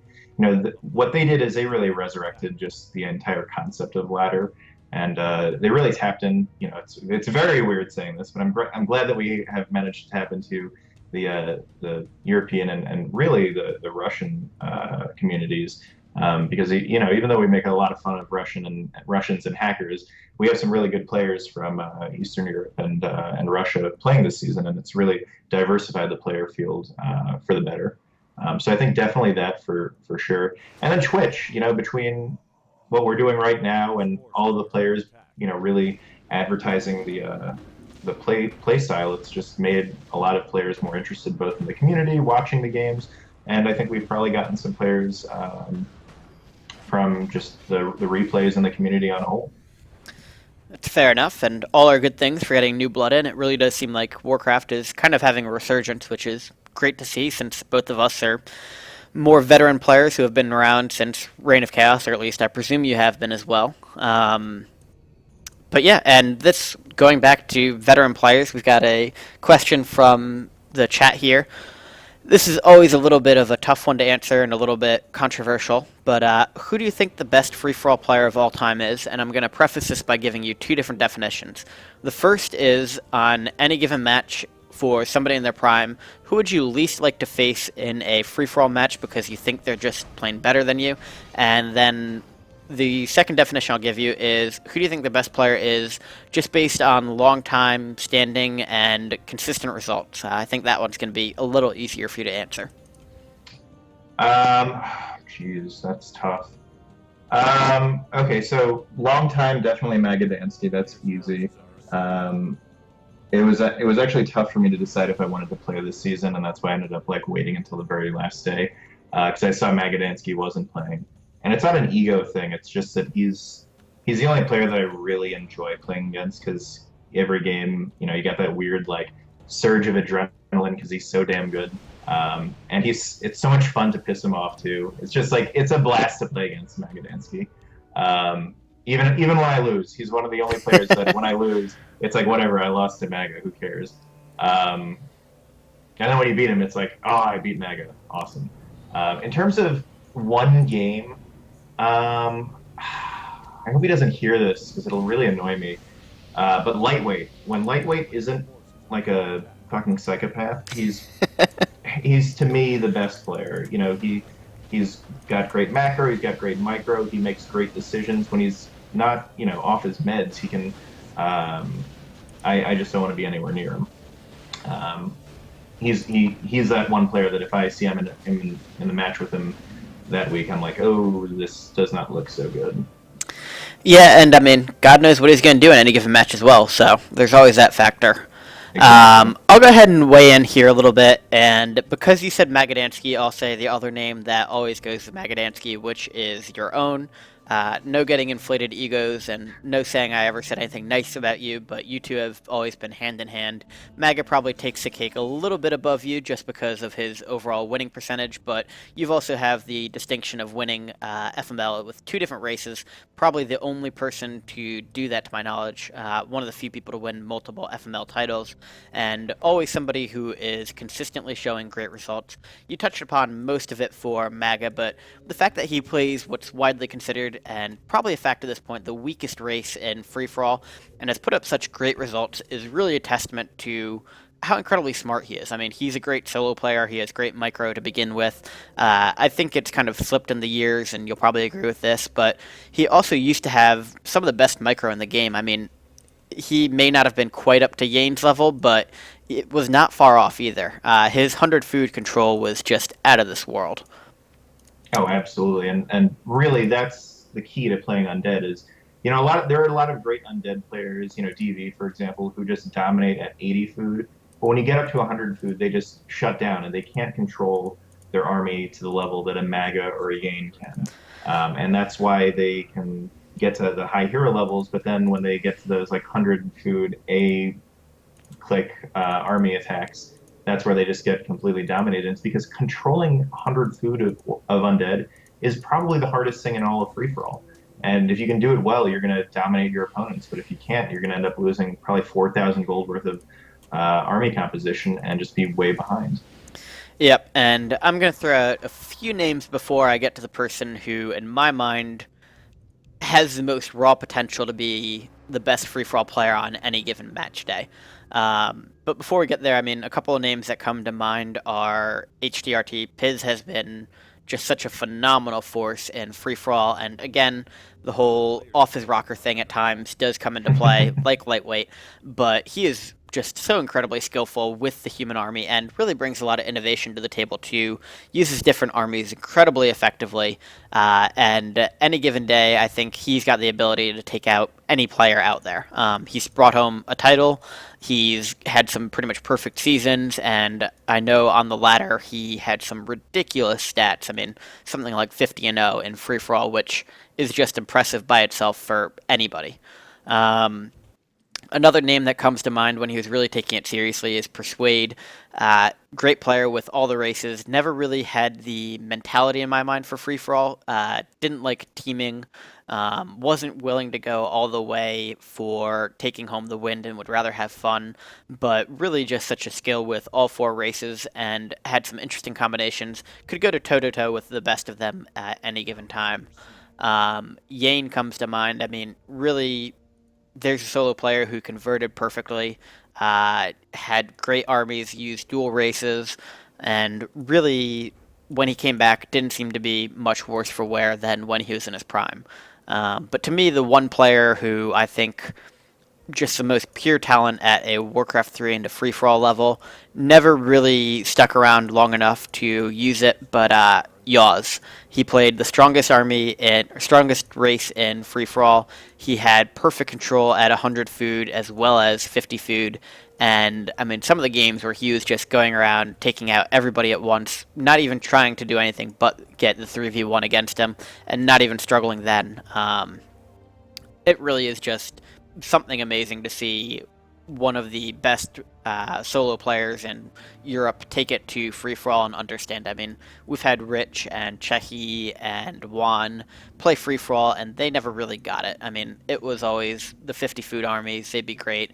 but they wanted to end it in the early game. It felt like it really did connect there for Yaws, and it's a shame he's not playing anymore because he really did seem to have a lot of fun playing free for all, and I know that even Magadansky struggled to go toe to toe with him. Oh yeah, for sure. You know what was most interesting about Yaws is that he was so comfortable at 100 food. He didn't, give in and go to the 100 food free for all army, which would be like, 20 breakers and 10 tanks, or like nine griffins, a couple breakers, and a couple of tanks. He went it was like a Noah's Ark type of situation. He always seemed to have a couple of every single unit, and he got the most out of every single one of those units that he built. And that's what made him so scary, is that his armies weren't too expensive and he controlled them better than anybody else. And then, God, when you got mass DP for him, it was just lights out. And actually, we did have somebody in chat bring it up, but somebody that we'd be neglecting not to mention just for his overall consistency and really does well with all four races is Sexy.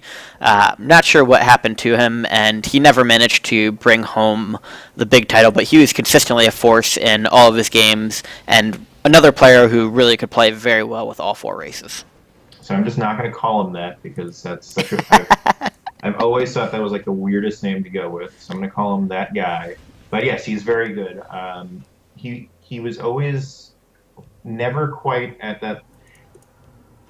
This is so hard to put into words because with Orc, for example, I would never want to face his Orc. But any of his other races were mortal. They were, tier 1, but they were immortal tier 1. Magadansky is like an immortal undead, and Yaz is like an immortal human. I didn't fear that guy's other races, though, if that makes any sense. Oh, and we're missing one other name that I feel like we need to mention, which is Ludix. That's probably the other guy that I just don't want to be anywhere near. He really did figure out the free for all way of life as well, and it was scary to play against him. Yeah, he really, he played hundreds and hundreds of ladder games, and the one thing I felt like he never quite came into was the manipulation. He tried for sure, but he never quite completely got it, and I think, honestly, it may have had something to do with just the translation issue between Russian and English. He was not as strong a native speaker as a lot of the Russian folks that have joined FML, which is a shame because his play was just out of this world. And he really did get how to play free-for-all. He really did. I think the other challenge for him too was just the fact that, unfortunately, when you're an Orc player, especially a dominant Orc player, you get just such a huge target on your back. Mm-hmm. You end up with a couple of good bat fights. All of your opponents are 3 levels below you. Suddenly, you're in a 2-on-1 or a 3-on-1 situation, and that's not fun for anyone, really. No, and everybody fears Orc more than Human, for instance, despite the fact that Human is probably more dangerous in the late game. It's just nobody wants to be losing their heroes over and over and over again. So nobody's ever going to argue about taking out the Orc. Oh, for sure. We've been talking about random stuff for a while. I just want to point out some interesting definitely notes. zTsoso at 1,300 gold, so he's really managed to whittle down all of his opponents. He's killed off 2 of his 3 opponents' main bases, and he's made some pretty decent headway into G. G still has 4K though, so he's not quite at it yet. But unfortunately, he's got his very low level priestess, which is not going to be able to really contribute too much later in this game when it gets down to a hero arena. Junkerz down to 2,400 gold. His base is almost gone, unfortunately, and you can see that he's really got a lot of patrolling shades now. So I don't know, maybe I was having some sort of time-traveling telepathic conversation with him, but he's finally figured out what he needs to do to keep an eye on things. To be fair, it may just be that after you lose your base 15 times, you figure out how to stop losing it. And there we go, J33 with a hero kill. Only took him 1 hour and 57 minutes, but he's there. It was, better late than never, right? Exactly. So yeah, let's go back to the game. I've been observing it while we've been talking, and I think it's pretty easy to follow along here, but if you couldn't tell, it's mostly been at this point J33 versus zTsoso. Junkerz doing his best to keep up here, but he's really been the one getting abused, mostly because I'm guessing that Soso doesn't feel like he'll be too hard to roll through J33's base, and he'd be correct on that aspect. J33 probably in a hair bit of a better situation, though, just because he is Night Elf, and Night Elves have the ability to hide around the map much easier than undead players do. So let's start with Soso, who's clearly in the lead. What does he need to do to bring this victory home? Well, he needs to keep them from 3-on-1ing him. And he can do that a couple of different ways. He can actually, at this point, probably start to safely turtle. He's been spending all of this time really applying a lot of pressure to two separate bases. And at this point, if one of them tries to bring the fight to him, he can just TP or mass TP into their base to take the fight back to their main. So I'd like to see him kind of pump the brakes a little bit. He doesn't really have the gold to keep fighting as aggressively, about 680 gold at this point. So again, he really needs to save that now if he's going to be able to revive heroes. So maybe a little bit of a more passive approach at this point, but we do see him going back out against Junkerz once again. And so, I mean, you say a little bit more of a passive approach. What does that get him? I mean, should all three people come and fight him at once in his base, do you think Soso could hang with them and not die?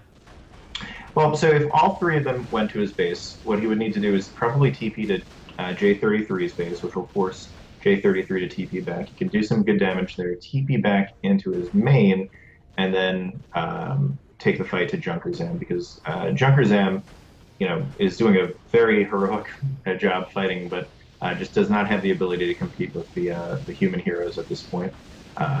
It's all about nice TP.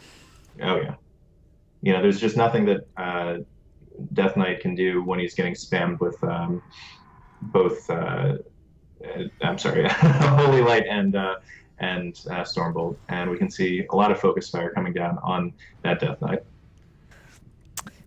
And so, yeah, I mean, that makes sense.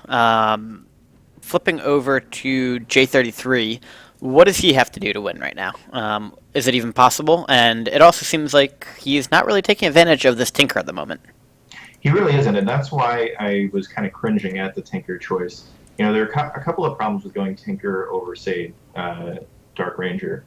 You'll notice that this is the first time in a long time you've seen any undead choose to go for Frostworms, and it's because there's nothing worse than getting a Frostworm charmed. So by going Dark Ranger, you lock out a lot of really good units for your opponents. You won't see as many, you won't see any Frostworms, you might not see any Kodo Riders Kodo Beasts from Orc, for example, just because they don't want to give you that huge one unit swing. And if he's not going to harass with the Tinker, well, why even bother getting it? In terms of how he can win, it's going to be tricky because he doesn't have a lot of gold left. I know it seems like he does. He's got the most gold, but he's got a completely army-centric hero build, and I mean, Elf is just you can't win without an army. And whenever you have an army, you're putting a target on your back. And so, as we see Junkerz getting demolished here, this may be more of a post-mortem question than a relevant question, but what could Junkerz do, or maybe more accurately, what could Junkerz have done 5 minutes ago? Because despite all of that's being said and done, and despite the way this game is going to end, it really has seemed to me that Junkerz has been playing a very good game, and it kind of comes down to the fact that J33 and GreatWall have not been active enough harassing Soso and keeping him out of Junker's base. And that's really what it comes down to, is that I don't know if it was Junkerz needs to talk more, or maybe he was just doomed from the start because these guys don't seem interested in helping him, but he really hasn't. I mean, to your point, he's fought about as well as you can possibly hope to as undead, and unfortunately, it's just the way the cookie crumbles. You can't really do anything when you're dealing with a mechanical army and a hero and a magic immune army and the breakers.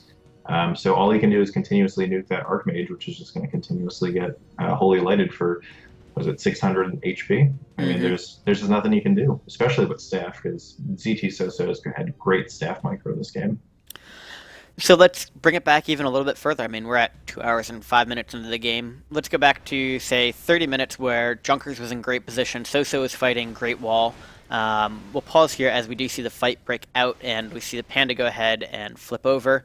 GreatWall, again, not really doing much to help out in this fight. It does look like J33 is going to finally use the Tinker perhaps a little bit more effectively, but not really so far.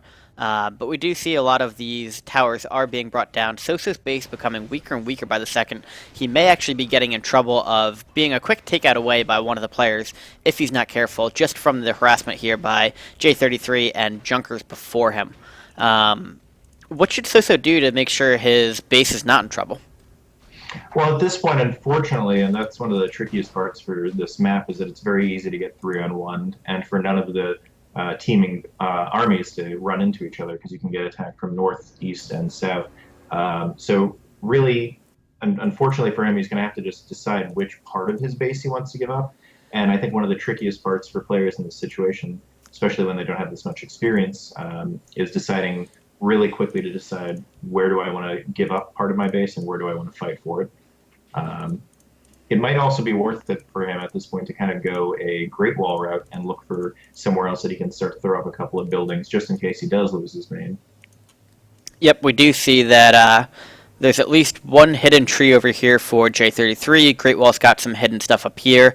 Unfortunately for Junkerz, hiding as an undead is pretty much impossible, but we've narrowed it down to just the single base for zTsoso at the moment. I actually just heard him sell something off, which is a little weird because he's not down to 50 yet, but apparently needed to grab enough to build perhaps another town hall somewhere. So going back to the question about Junkerz, let's go back to 30 minutes where Junkerz was in good position fighting against J33. zTsoso and GreatWall were fighting each other off. What do you think that Junkerz could have done differently in hindsight to put himself in a better position now? The only thing I can really think of, and J33 may have gone for this, is if Junkerz said, okay, let's go ahead and peace earlier to J33, maybe said, all right, I'll give you peace in exchange for one of your expansions. So he's getting +1 in terms of net gold mines, and then he can really get into the middle of the GreatWall and zTsoso fights. Because really, what has been so good for zTsoso, at least up until now he's got 92 gold left, but up until now he was able to both really tome GreatWall and get into a dominating gold position. It's not like he had to sacrifice gold for experience or vice versa. And so I think he needed to kind of insert himself into that fight and start picking off units with maybe some Coil Nova action in order to ensure that GreatWall doesn't get tomed as badly as he does. And so that brings us to our last player, and perhaps the least likely player to win right now, GreatWall. We can see GreatWall still playing very passively, not really antagonizing zTsoso, perhaps because zTsoso is able to so easily wipe him out, but hasn't used Breath of Fire, hasn't really used Shockwave to take the towers down, has been letting J33 and Junkerz kind of combine forces to try and take down zTsoso. Is this the proper path to pulling off perhaps the most unlikely win seen in FML history? I can't imagine it. The real reason I just can't imagine him winning at this point is because we're 2 hours and 15 minutes in at this point, basically. Still doesn't have the level 6 Alchemist. By the time he gets his Transmute, there's not going to be anything left to transmute. And so the whole point of the Alchemist is that he's supposed to be this lean, mean, harassing machine, taking out Frost Swarms, taking out tanks. But by the time he gets to that point, it's just going to be Hero Arena, and he doesn't have the right combination for Hero Arena. Even though he's got +55 damage on his Alchemists, which is kind of scary, actually, but not going to be scary enough against, for example, try Human or try Undead. So, aside from just changing heroes completely and starting the game on a different note, or having better micro and taking zTsoso down, what do you think GreatWall's mistakes here have been? What are perhaps some of the less obvious things that GreatWall could have done to improve his chances? I would have liked to see him be a little bit more aggressive in terms of teaming up with someone, and I definitely would have liked to see him go after J33. There was about the 1 hour mark in when he stopped fighting with zTsoso for a little bit, when he had zTsoso's natural, and he started picking fights with zTsoso at that point. There was a point that they stopped fighting each other, and then GreatWall started going after zTsoso, and instead of going after zTsoso, I would have loved to see him start to go after J33.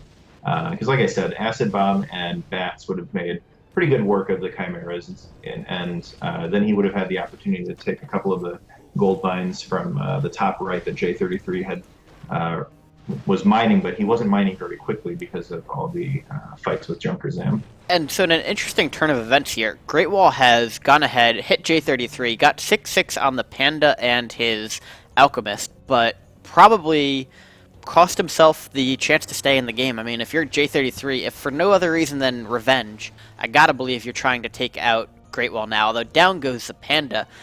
Is it possible that GreatWall has made the correct move here and is really going to be able to capitalize on this, get higher level heroes, and finish off J33, or is this just a mistake written all over it? I kind of like what he's doing.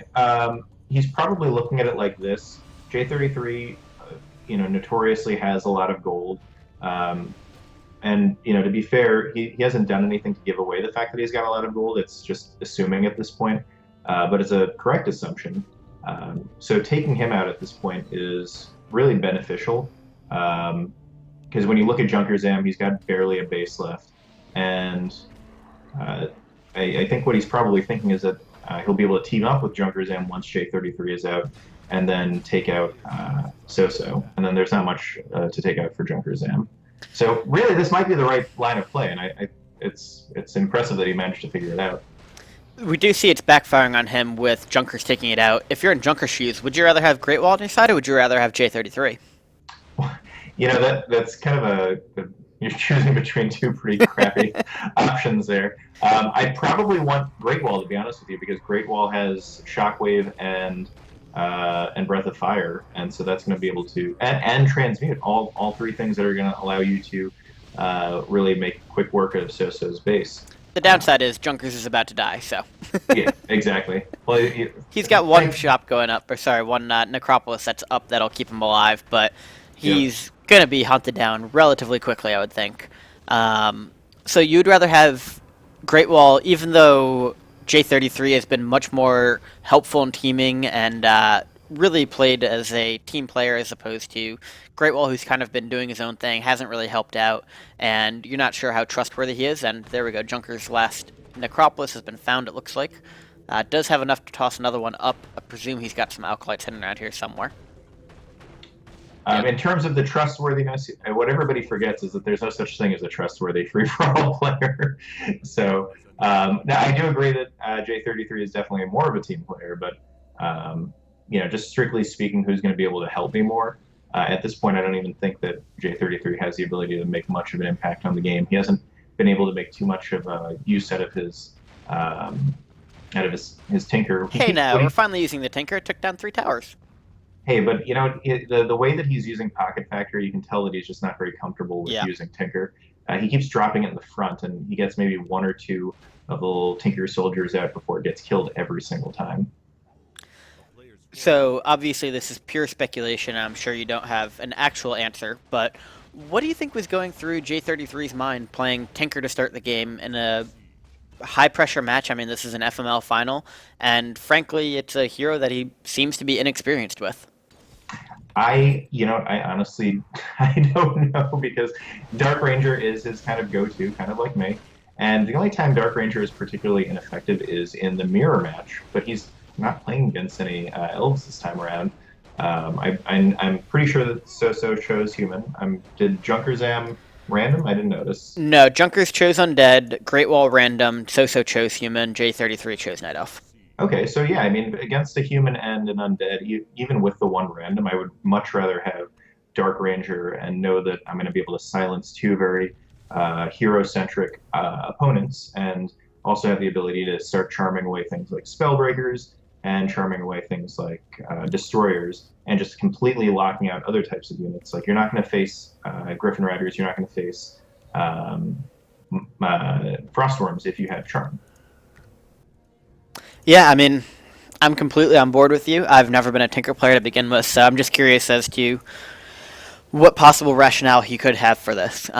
Flipping the script, though, let's look at zTsoso. He is really hurting right now. He has no gold left. He does have items. I mean, he can sell those off if he needs it, but he's got nothing in the way of emergency expansion / emergency town halls hidden around the map. I don't see any farms, which is somewhat unusual for a human player because, if nothing else, they tend to use farms as proxy scouts and mass TP points. Do you think he's likely to come regret this, or do you think he's still in pretty good shape? I'd be shocked if he doesn't come to regret it because we're finally seeing some Tinker harassment by J33. I've got to imagine what he's just hoping to do is find all of the proxy necropoli of Junkerz and just get him out of the game. And then if he can turn it into a honest 2-on-1, it's very strange to call something an honest 2-on-1, then I'm sure he's much more comfortable with where he stands. But he doesn't have the ability to handle 3-on-1. We do see him doing what I said he would do, which is if you can't beat him on defense, just take it to their base. So J33's base is going down very quickly against all of this. Yep, and J33 is going to hide a few things around the map. Does have one Tree of Life in a pretty good hiding spot there. So he's now pretty much just on the run and playing rogue. We see Junkerz in pretty much the same position, and now GreatWall could be taken out relatively easy by zTsoso. He knows that the burrows are there. He just has to get something over there to help it out. J33's only hidden army at the moment are Hippogriffs, no Chimeras hidden away to help him out. The one interesting thing is that I don't think, because he's got no gold, how is zTsoso even going to get up there to take out those burrows? He would sell some items. I mean, sell items and buy a carrier. Yep, yeah, that's true. I presume if he gets to the point where he's ready to take those out, he's going to be in pretty good shape overall. And we did see J33 randomly going after some of those burrows, though. Thinking he still holds a bit of a grudge. Just a bit, yeah. And there we go. GreatWall, actually, Troll Batrider has found the remaining Tree of Life. Looks like he's going to back off for now. zTsoso does find it as well. So J33 is in very, very bad shape right now. He's going to have one more Moonwell hidden away. But once this Tree of Life is taken out, that's going to be revealed pretty quickly. And I think he's going to be out of the game before long. Yeah, I mean, it's just a matter of time, both for Junkerz and J33. Got a 2-minute reveal up on him. Yep. And there we go, J33 trying to desperately bring the fight to zTsoso's base, take out anything that he can. This may all be in vain. Interestingly enough, we really haven't seen a whole lot of Junkerz in the meantime. Junkerz is at a 67 food army at the moment, so he's got enough to really do some damage against zTsoso, who's at 50, and losing buildings as we speak. However, J33 is really just doing this in a bid to try and stay alive for the moment. Needs the help of either Junkerz or GreatWall to come in and bail him out, keep the pressure in the base as long as possible, or else he's going to be facing dire straits. The Tree of Life is going up, however, it is very close to that Moonwell, and if you scout one, you're likely going to scout both. And Brewmaster goes down. Brewmaster does go down. You know, I'm surprised that we're not seeing J33 go for more, for lack of a better term, important targets. Like, he has not killed the Altar of Kings for zTsoso, and if he's really trying to, I don't know if he's trying to suicide or what his angle is at this point, but you should at least want to kill that Altar of Kings. There he goes. Okay, so he doesn't seem to know what he wants to do at this point. Yeah, I mean, we are, for perspective, 2 hours and 35 minutes into the game. It can be forgivable to make a few careless errors or not know exactly what you're planning on doing at the time. Yeah, and that's something that, you know, is often lost when people are observing games of this length, is just how mentally fatiguing it is. You know, you go through the whole range of emotions. I said I get pretty annoyed when I'm playing games. You know, you're often forced into a position where you have to help someone who you absolutely hate. You don't hate them after the game, but in the context of the game, you know, certain players are very mad at each other for how they played and killing their bases and stuff like that. You're, you know, almost 3 hours into a game. And this is the last game of the season, so you absolutely have to win, or else, you know, what's even the point? No one remembers who comes in second in a free-for-all Masters League final. Yeah, that's very true, and it's something that a lot of people, I think observers, have trouble understanding, is how can players be so willing to manipulate? How can they be so willing to beg when they're close to death? But it is incredibly draining. When you get to the hour-and-a-half mark, the 2-hour mark, you've invested essentially the same amount as 7-8 solo matches during that time, and you could go 4-3, 5-2, something like that in solo. The losses probably sting, but they don't really bug you that much. If you come out of a free-for-all match that's 2.5 hours and you lose it, I mean, that's just infuriating. You spent 2.5 hours of your life, you spent almost 10% of your day, or roughly 4% of your week in this one match that you could have won, and it came down to people teaming you out, or it came down to a careless mistake. It really is just draining. I mean, there's a reason that people take seasons off and get burnt out. It's a very tough match without even going into the logistics of how people play. But getting back to the game here, we see zTsoso losing 2 tanks right now, possibly going to lose a third, and not sure why he didn't try to mass TP and get everybody out there. You know what, I think he just got a little nervous. He's at that point, and this is really a byproduct of having no base and having very little gold left, is that he's more worried about his heroes. He's not paying as close of attention as he did earlier in the game to the individual units, which is funny because it's at this point that every single unit counts that much more. Yeah, absolutely. But again, going back to fatigue, it's understandable. He did get one of the tanks out of there, but he's getting to the point where he really doesn't have enough army in order to keep up the harassment. We do see Junkerz and GreatWall going to go ahead and duke it out here. Junkerz in very good position, looking strong as we speak, taking out some of the units that Alchemist probably not the easiest target due to how quick it is, but nice sleep goes off on it. Nuke does go up, and there we go. We see it chase down. Alchemist goes down, so that's 1 hero down, and just the Tauren Chieftain and the Panda remaining. Tauren Chieftain is up to 6, so it's got a revive on it. Will be able to come back if it gets taken down, and J33 really thinking he's going to try and avoid some of the limelight for now. For sure. And you just see how ineffective Alchemist is there. He does manage to get 1 transmute off, but really, how much of a difference does that make? Because after that, all the Alchemist ends up doing is soaking up a little bit of damage. Not even that much, again, because he's got so little armor going for him. And Death Knight has to be very careful here. Does not have a potion of vulnerability. Up there we go. Switches it over to the Death Knight. Good move on Junker's part. So at this point, it looks like Junkerz may actually have the advantage in the 1v1 against zTsoso. zTsoso very keen on trying to take down these Necropoli. It looks like we've only got 1 left, and it's not even completed after this. Has to be very careful. He is sitting at, I think, a couple hundred gold, but I can't tell for sure. Down goes that altar in the meantime, and it looks like we've got GreatWall headed that way as we speak. If you're in GreatWall shoes, are you trying to take out this Necropolis? And we've got 1 more going up, but it's being scouted by J33. You know what, I see him doing it, and part of me wishes that he wouldn't, but I completely understand why he is. He's really frustrated with the fact that he just got attacked by Junkerz. At this point, I think you just want to start eliminating players, and you don't really care who you eliminate. Yeah, can we talk about how miraculous it is that we're 2 hours and 40 minutes into the game, everybody's alive, and while some players have better chances than others, there is a legitimate chance for everybody here to win the game. Yeah, that's probably the most interesting part. You know, 1 hour in, I would have said that this was either Junkerz or zTsoso's game to win. But at this point, it's almost like a 25% split always. You know, a slight advantage to zTsoso because he does have the most buildings left.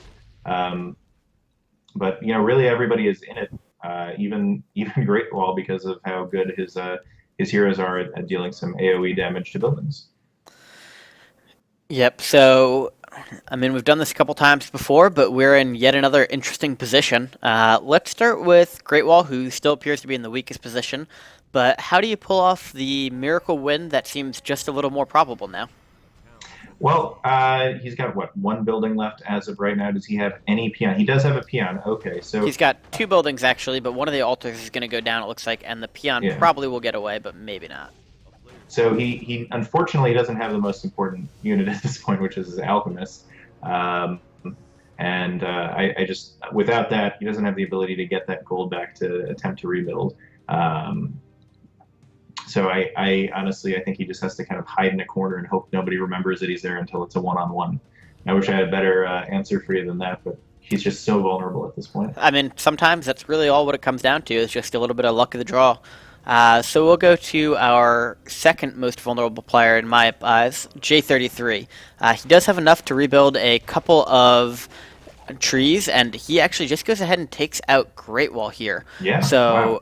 Nice Tree of Life placement for him. He's going to be able to hide there. He may have pulled something similar to this in the FML season that he won. Perhaps he deserves to be a little bit above Junkerz right now. But what do you think he needs to keep doing? What do you think of his decision to take out GreatWall? And how much have his odds increased with that hidden tree up there? I'd say they've increased dramatically because I don't know if anyone's going to think to check back there. I think everybody was associating that ledge with GreatWall, and they're not going to necessarily think, oh, maybe J33 is going to drop something there now.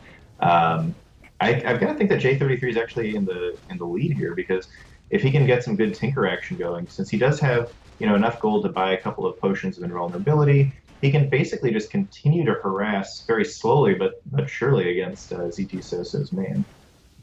Yeah, he's just got to be careful to keep that Tinker alive. Hopefully not have to use the Scroll of Town Portal, because that's kind of a dead giveaway that he's got a tree left. Yeah. And make sure he uses his staff effectively. So perhaps the person who we felt was a little bit higher up, but now a little bit lower with that, Junkerz, who's still got a very strong army, great heroes, but just absolutely death-defyingly close to dying with only 2 Necropolises left at the moment. What's his game plan here? Does he have to defend his Necropolises? Does he have to take on Soso and bring the fight to his base? Does he have to try and take out some of the heroes permanently? Or what's his best course of action? If I usually just defer to what I would expect Magadansky to do in a position like this, which I think is pretty safe to do typically. And I would expect him to do a lot of harassing the main base of zTsoso with a Infernal, because then he can always just run it away. He's not going to give away any experience, and he can keep the rest of his army right there at one of his Necropolises.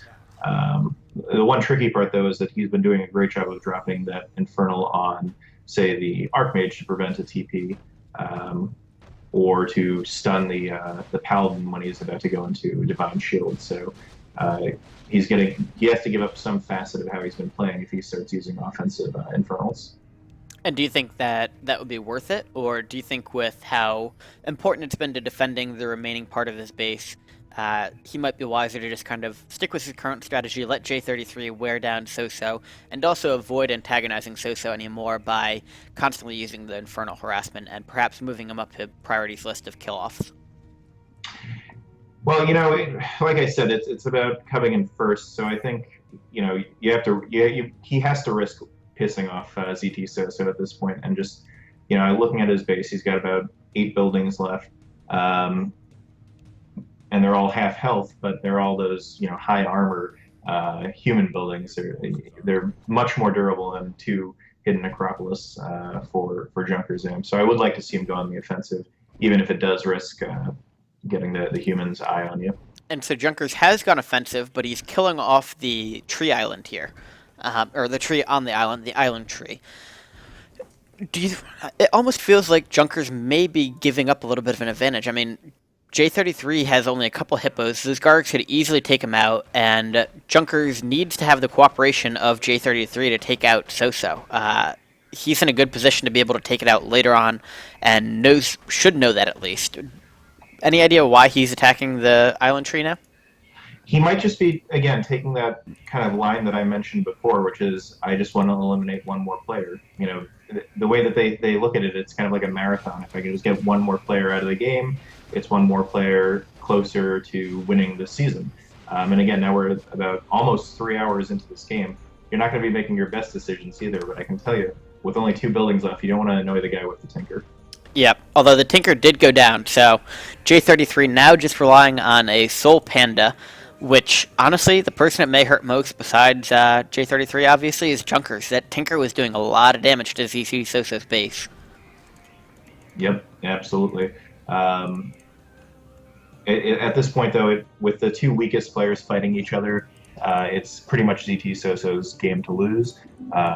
They would have to have some sort of major turnaround, both from a strategic standpoint, but also, and this is going to sound weird, but from an emotional standpoint, they're probably both very annoyed with each other at this point, and it's really tough to make peace when you are annoyed with your opponent. Yeah, that's completely fair. I mean, I think anybody that's played Free For All has been in that position where it's kind of, well, fuck it, I'm going for it anyway. But as somebody who's been in this position before, where you have the top billing, you're the strongest left in the game, you just don't want to blow it. What's some tips for players on not losing their calm, managing to keep the fight going towards your opponents, and not blowing what's essentially considered an easy win, which a lot of the times are the hardest ones? The 2 things that you want to do is, one, you want to just pry your enter key out. It's easy to chat yourself into losing when you're in this position, because typically people end up talking a little too much. myself included. I'm definitely guilty of this. I'm speaking from experience. And then two, you want to clearly identify what your goals are. Are you trying to eliminate your opponent? Are you going on the offensive? Are you going on the defensive? You don't want to become the player that's kind of waffling between the two, and then you're not doing anything particularly effectively. You need to identify how you're going to play, and then how you're going to execute on that strategy. Or else, beautiful micro by both players there. Man, and that is so close. That's got to be heartbreaking if you're in Junker's shoes, thinking that you had the match won, thinking that that last building was down, and just in the nick of time you realize, oh shit, there's another building up there. Yep. Well, he should be able to see the town hall going up, because when you build the town hall while revealed, you should be able to see it on the mini-map. Yeah, he hadn't had reveal go off yet, though. Oh, wait, no, shit, you're right. He had reveal go off. He should have known it was there. And so this is a little bit of that tunnel vision problem people get into, which is, they see the win in sight, or they see what they think is the win in sight, but then something like a proxy town hall comes out of nowhere. Yep, and just looking at our other players' visions, we can confirm both of them do know that those exist. We know J33 actually knows where both of the proxy necks are as well. So all players are aware of the other's map visions at the moment. Just flipping over to zTsoso, I presume that he's equally aware. Yes, he is. So all players know where the remaining buildings are. There are only, I believe, 4 buildings left in the game at the moment, so this really is coming down to a race. It seems like Junkerz is out of any possible way for him to win this is, could the Destroyers pull off a surprising victory somehow? That's going to be a tough one. I think it would ultimately, since they all know where everybody else is, Junkerz is just out of this. He's got no shot. The Destroyers are just so weak against buildings, unless for some reason J33 uprooted and just said, please attack me.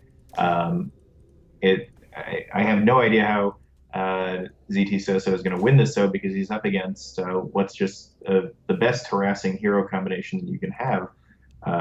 Really, all J33 needs to do is run back and forth and keep missiling from as far away as possible, and he will be able to get the win.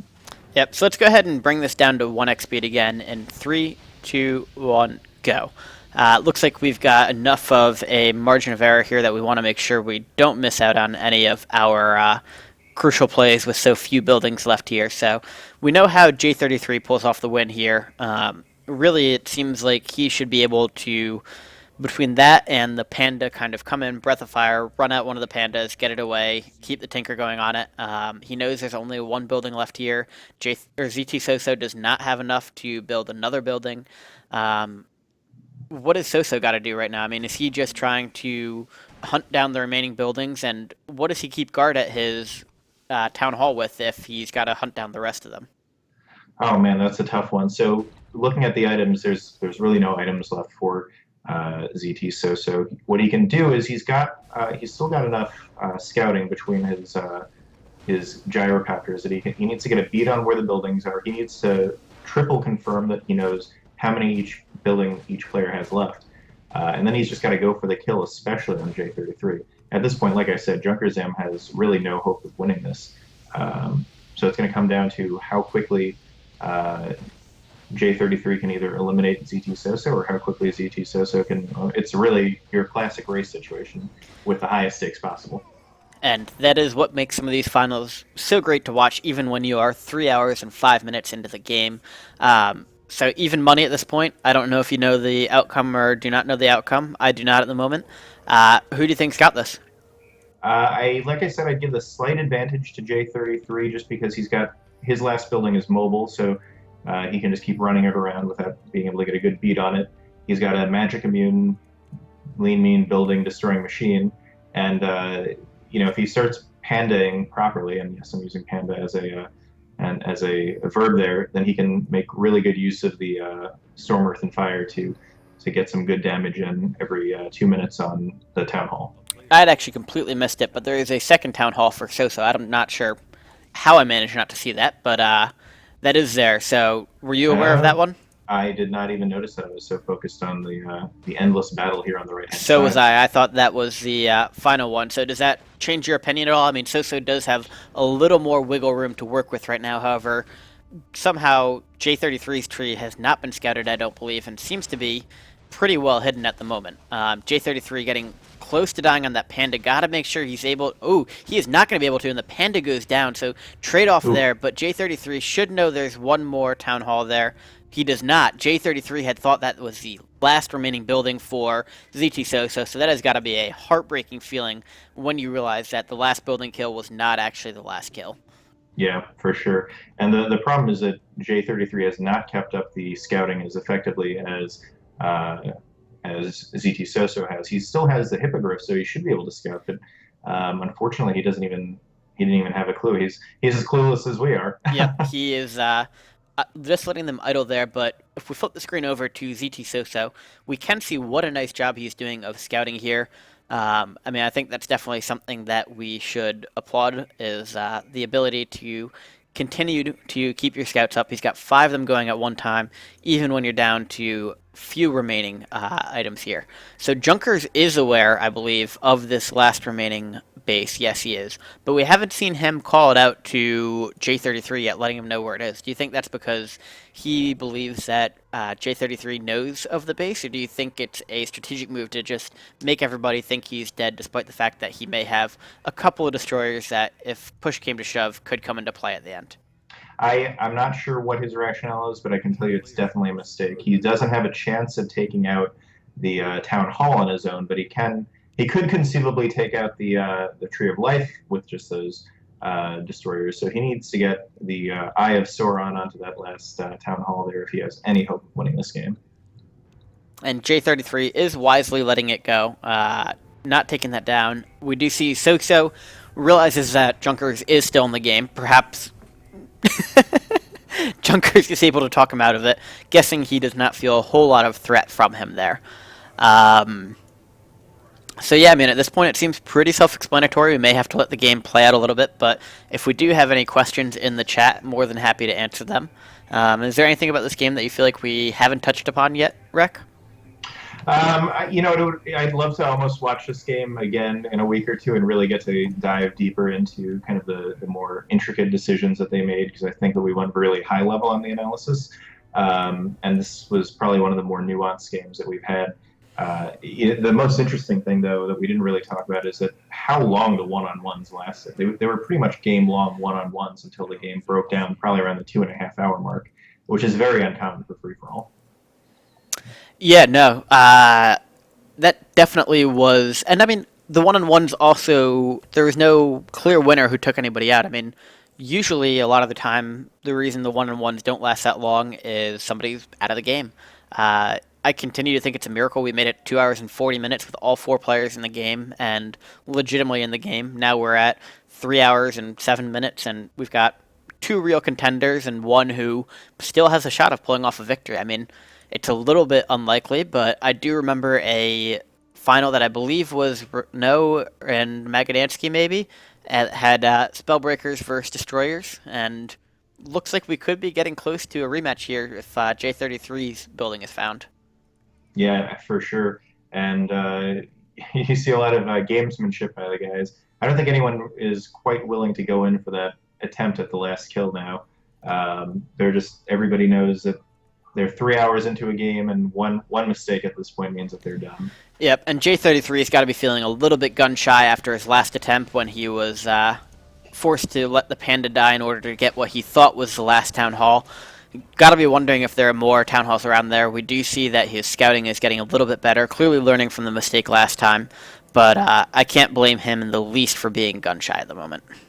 I'm surprised that Junkerz is not going again to try to do anything to the town hall. You can see that he's got a shade just sitting on that remaining tree of life for J33, and the magic damage that the destroyers do is really effective against uprooted trees. So he could probably start going after zTsoso's town hall and then quickly transition to that last tree of life. Yeah, I'd agree, and he should be able to keep those destroyers alive.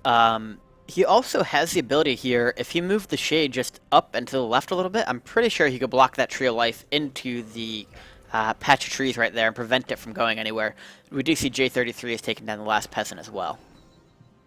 Yep, and really at this point I don't think it's going to happen based on what's going on right now, but I would love to see Junker's Am just start devouring the crap out of all those water elementals and using the extra damage to start really damaging the town hall. Yep. So what's the downside to Junker's going on the offensive against Soso? I mean, Soso does know where both of his Necropolis are, but do you really see Soso in any plausible world being willing to mass TP away and leave the base undefended? I don't, and that's why I think he's got nothing to lose, especially because if Soso goes after one of his Necropoli, I'm just going to call him Necropoli, then he can immediately call it out, and between the Tinker and the Destroyers, they could probably kill the Town Hall before the mass TP cooldown runs out and a return attempt is made. Yep, and it looks like J33 is ready. I'm surprised he's not using chat more to get Junkerz involved. I mean, perhaps it's just none of the players know there are any Destroyers left, but it seems a little unlikely with all the scouting that's been done. They're not aware of that. And it does also look like we have the shade blocking in the Tree of Life now. Unclear to me if that's intentional or unintentional. I'm going to give him the benefit of the doubt. It has been a good game. I mean, you're right. We've definitely seen some great level of play. And here come the Destroyers to try and help out as well. This could be what gets us wrapped up towards the finale. Looks like we're in for a good end to the show here. Yep, so it's just it's going to come down to micro and pretty much how the game has gone. It's worth noting that the two players who've done the best, Junkerz Am and J33, have been the most committed to scouting this entire game. Wait, J33 and Junkerz, or did I'm you mean... sorry, zTsoso and Junkerz Am. Okay. I was going to say, I think zTsoso has done a pretty good job. Yep, so here we go. We do see the Water Elemental coming into play, and J33 just taking a while to get any real damage done to the Town Hall. How would you be playing the Tinker right now? It seems like he's probably not being quite as efficient as he could be. Yeah, I really think that he's just, like I said, you need to identify what you want to do. Are you going to attack or are you going to hang back? And you can see him running back and forth, not sure what he wants to do. And that's where you get caught with your pants down, is that your opponents are just sitting there thinking, all right, well, you're giving them plenty of time to get into position to attack you when you're trying to decide what you want to do. Yep, and it's interesting to me that Junker is still refusing to go ahead and attack. I mean, there really is not a whole lot of damage that could be done to the Destroyers. As you pointed out, the Water Elementals could be devoured. Mountain King can't hit it, Paladin can't hit it, so it's just the Archmage that's able to attack the Destroyers at the moment. Yeah, and I'm not sure the exact number of Devours it takes, but I would think that the 4 Destroyers he's got should be able to take out the Water Elementals. I'm almost positive they can. However, J33's last base is discovered here, and that's a GG from him. Yeah. We do see Junkerz going ahead and attacking the Peasant. Going to go ahead and start attacking. G33 going to try and put up the last remaining fight he can, but it is going to be no good. Mass TP will be coming back in. Junkerz does not seem like he's going to be able to stand a shot here at the moment, unless you see differently. I don't think he's got a chance. He doesn't have the ability to rebuild, and both of his buildings have been found by zTsoso. So really, this is just a matter of when, not if. Destroyers could conceivably win it in the long term, but that would assume that he had endless amounts of time, which of course we know that he does not. Yep, and the one thing we forgot to take into account here appears to be that Water Elementals get spawned incredibly quickly by the Archmage, so while he's able to take out one of them, the next one was popped up almost immediately afterwards. Junkerz obviously has to put up a fight here, but he's got 2 of them really low already, so unfortunate for him. I think if he and J33 had coordinated 4 minutes beforehand, it might be a different story, but it does look like Soso is going to be able to take home the victory and take home the championship here, and I mean, can't say it's not well deserved. Absolutely, he dominated from start to finish. He had moments of 2-on-1 in his base, 3-on-1 in his base. He made a lot of really great decisions, and he battled it down to the very last building on both sides, and it looks like he's going to come out victorious. Yep, so just from a technicality perspective here, if you're in Soso's shoes, are you willing to mass TP out to try and get rid of this Necropolis quicker, or do you just play the waiting game, let this come out as it is, let a couple breakers take down the Necropoli as you defend your main base? You know, it's really easy to get into that position where you want to try to rush things, but this late in the game, the only way you're losing is if you give your opponent even the smallest opportunity. I mean, for all you know, he might have a couple of hidden sappers right there ready to go. So I would protect that building till the very end. All right, well, perhaps we're calling it a little bit too early, but I'm more than willing to say congratulations to zTsoso. I think we've done a nice job of covering pretty much everything in this game. I mean, we could have gone into more detail on some things. We could, slow it down and comment on the destroyers taking each hit if we really wanted to. But anything that you want to bring up before we wrap it? No, I think just a really all-around great played game. Very typical of the finals. You get the top players of that season. Very even match. Even GreatWall, who seemed like he was way behind for the entire game, did position himself in the end to have a shot at it.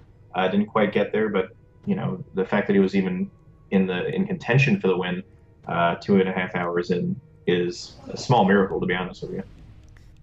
There we go, and that is the game. We do see zTsoso brings it home. Just looking through some of our panes here, we notice that 944 units produced for J33. Tinker will do that for you. 381 killed off by zTsoso. 115 buildings produced by Junkerz, really speaking to the fact that he got slaughtered over and over in his own base. Soso obviously had a bunch of buildings produced as well.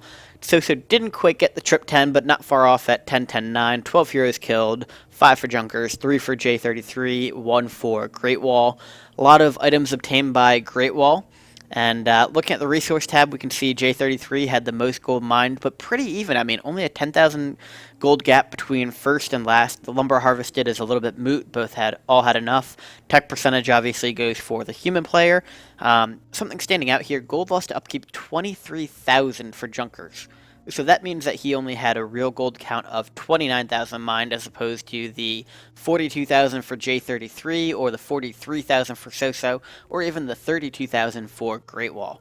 Part of the price to pay for being aggressive early on, I think, and might have come back to bite him a little bit in the end. But anything stand out looking at these screens to you?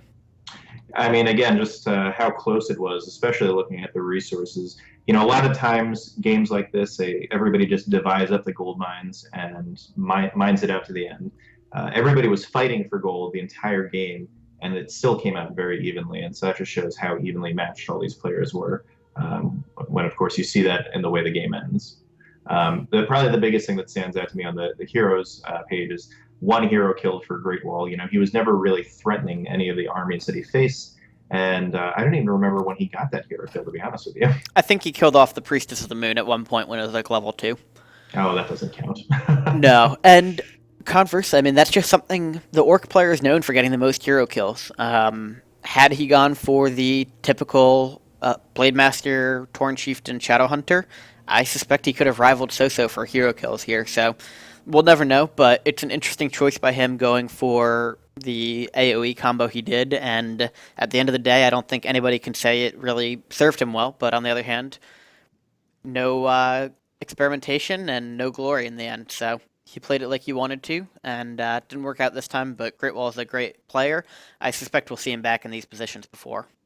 Oh, for sure. Congratulations to him and all the finalists. They all played great, and extra congratulations to zTsoso, the Season 21 champion. Absolutely. This has been a blast to catch up and cast with you, Wrecktify. I know you do some streaming on your own time. Any personal plugs you want to give to yourself? I wish I could, but unfortunately I'm going to be traveling for the next 3 weeks, so hopefully I can cast a couple of games maybe around the semifinal times.